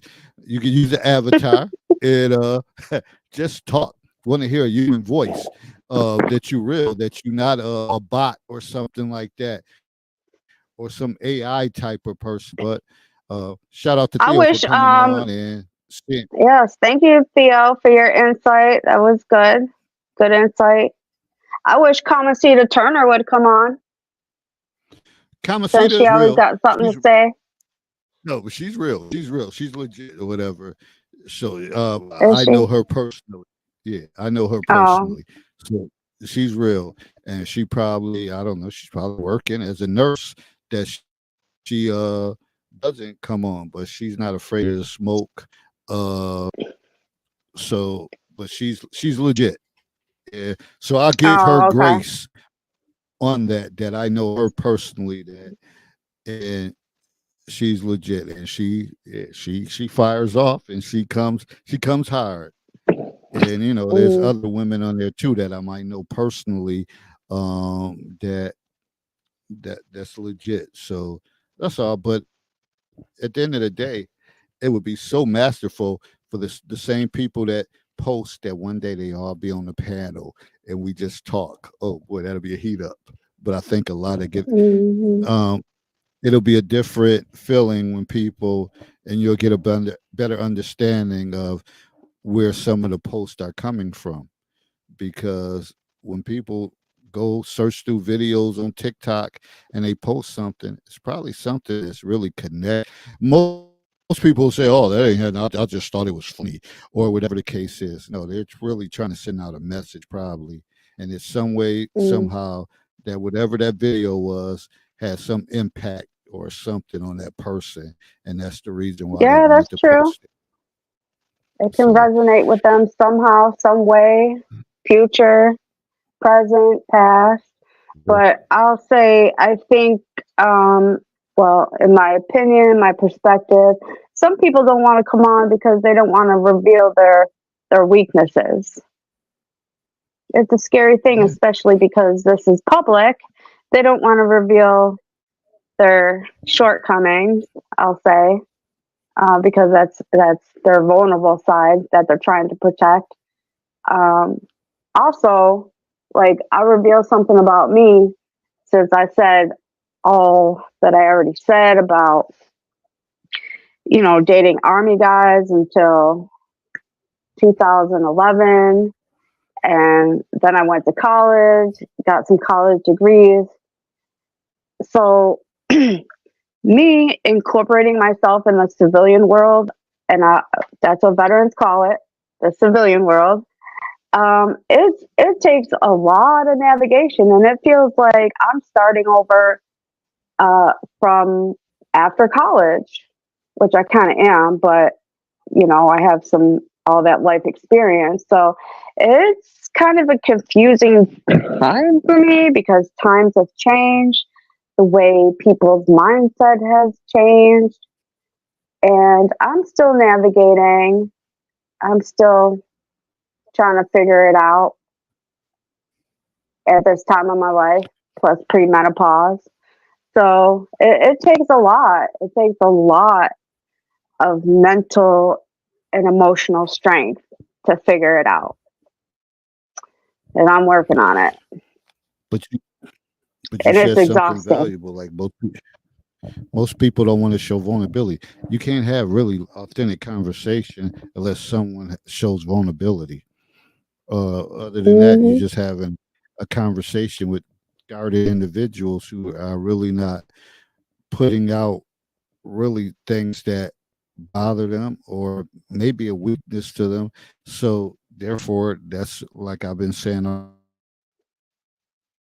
along throughout this broadcast. Like if no one's being vulnerable or being real or looking at past experiences, moving forward, is it a such thing? Because it's just going to be chaos. It's just going to be two old ass people getting together, maybe getting up to have sex or lack of sex. That's that, because it's nothing to build on because you haven't put your vulnerabilities out there on some of your personal struggles. Shit, if you 40 something, you 50 something, you got struggles. We all got struggles. Mhm. So that's the first thing. We all struggle with something.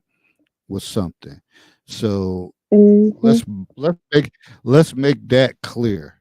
And I'll probably make a post like in a minute after we get off. Everybody struggle with Yeah. something. And And that's legit. the other point I wanted to make, I think we kind of vaguely touched on it. I think people our age, well, most people I know our age that we grew up with, North Avenue, stuff like that, they come from broken homes and they never had a good example of what a healthy, loving marriage or relationship looks like. So, reaction formation, are you going to replicate that behavior, or are you kind of going to say, is that really normal? A lot of people fall into that trap where they think it's very normal to get, like, for women, anyway, I use for example, to get yelled at, verbally abused. And that's not normal. But when you grow up in that kind of broken home or that kind of dysfunction, that's what's familiar, and familiar is comfortable even though it's uncomfortable. And I think that's where a lot of failed relationships can stem from, is because when you're familiar with something, it you know what to expect. Like I saw I don't know if it was on this page or in my news feed, it was a TikTok video of when you haven't dated a good man or something, and the guy's phone is ringing, and he's like, "Babe, answer it," and she's like, "What?" He's like, "Yeah, answer it." She answers it. "Oh, somebody wants your whatever." His homeboy wants to know if you're coming over for the game. And he's like, "No, I'm hanging out here and watching the game with you." And she's like, "What?" when you're not used to a good man, I guess. I think that's what it was about.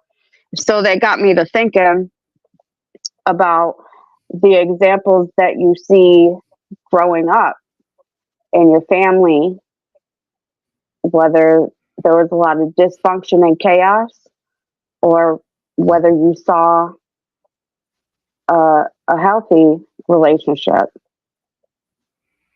which can have Yeah. traumatic effects in your adult relationships. Like I said,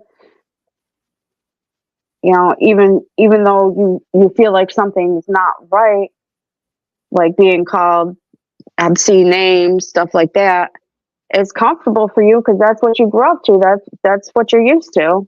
That's the example that you use. I mean, I'm not saying it happened in my household. I'm just using that as an example because I know some people, they have grew up in that chaotic household where both parents are depressed, they don't get along, they sleep in separate rooms because they don't want to deal with each other.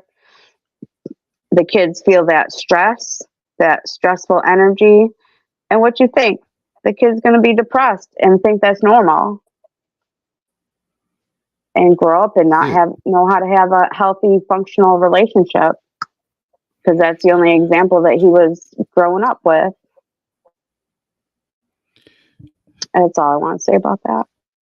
And again, like I said, there's so many layers to this that we need to discuss further. So, hey, if you're afraid of these conversations, then you'll shy away from it and you'll keep doing what you're doing. But I know that people that come on here, that there is growth, and as Herb say, growth and understanding in the gray area. That there's a lot of growth that you learn certain things, and you may sit back and say, "Wow, I never looked at it like that, or I never thought about it like that because my circle of influence never said anything like that." So we all had that same sheltered experience without getting any outside influence to say, "Hey, there's a different way to do things." So that's where we at. We can go on and on, but And the I thing that appreciate. that I just want to touch on this, the thing that Theo was saying about his dad's advice, he's lucky he had a dad like that. I know a lot of men and women, like I didn't have any dating advice from my dad.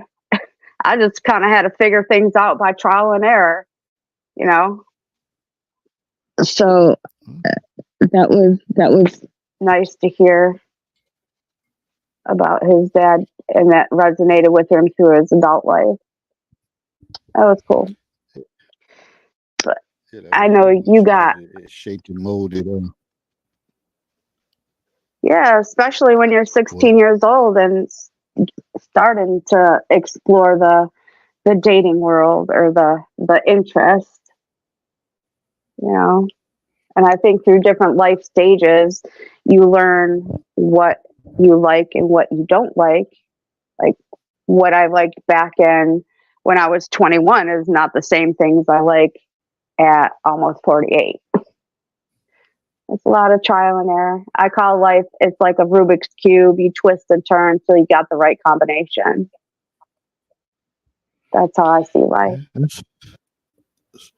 That's what it's about. It's a lot of shaping and A lot of molding learning. and giving advice. And sometimes it's feedback. exhausting and overwhelming.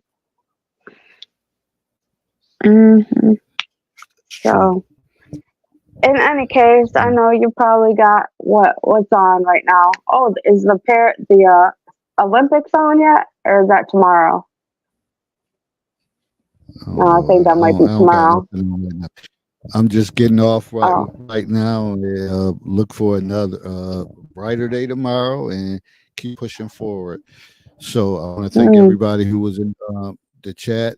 Thanks Theo for coming in from the Council's Corner, the Big Bad Wolf, Anita, and other people. Stay tuned. We having conversations that we probably have before many of you have, and then y'all catch on later that these conversations already been had.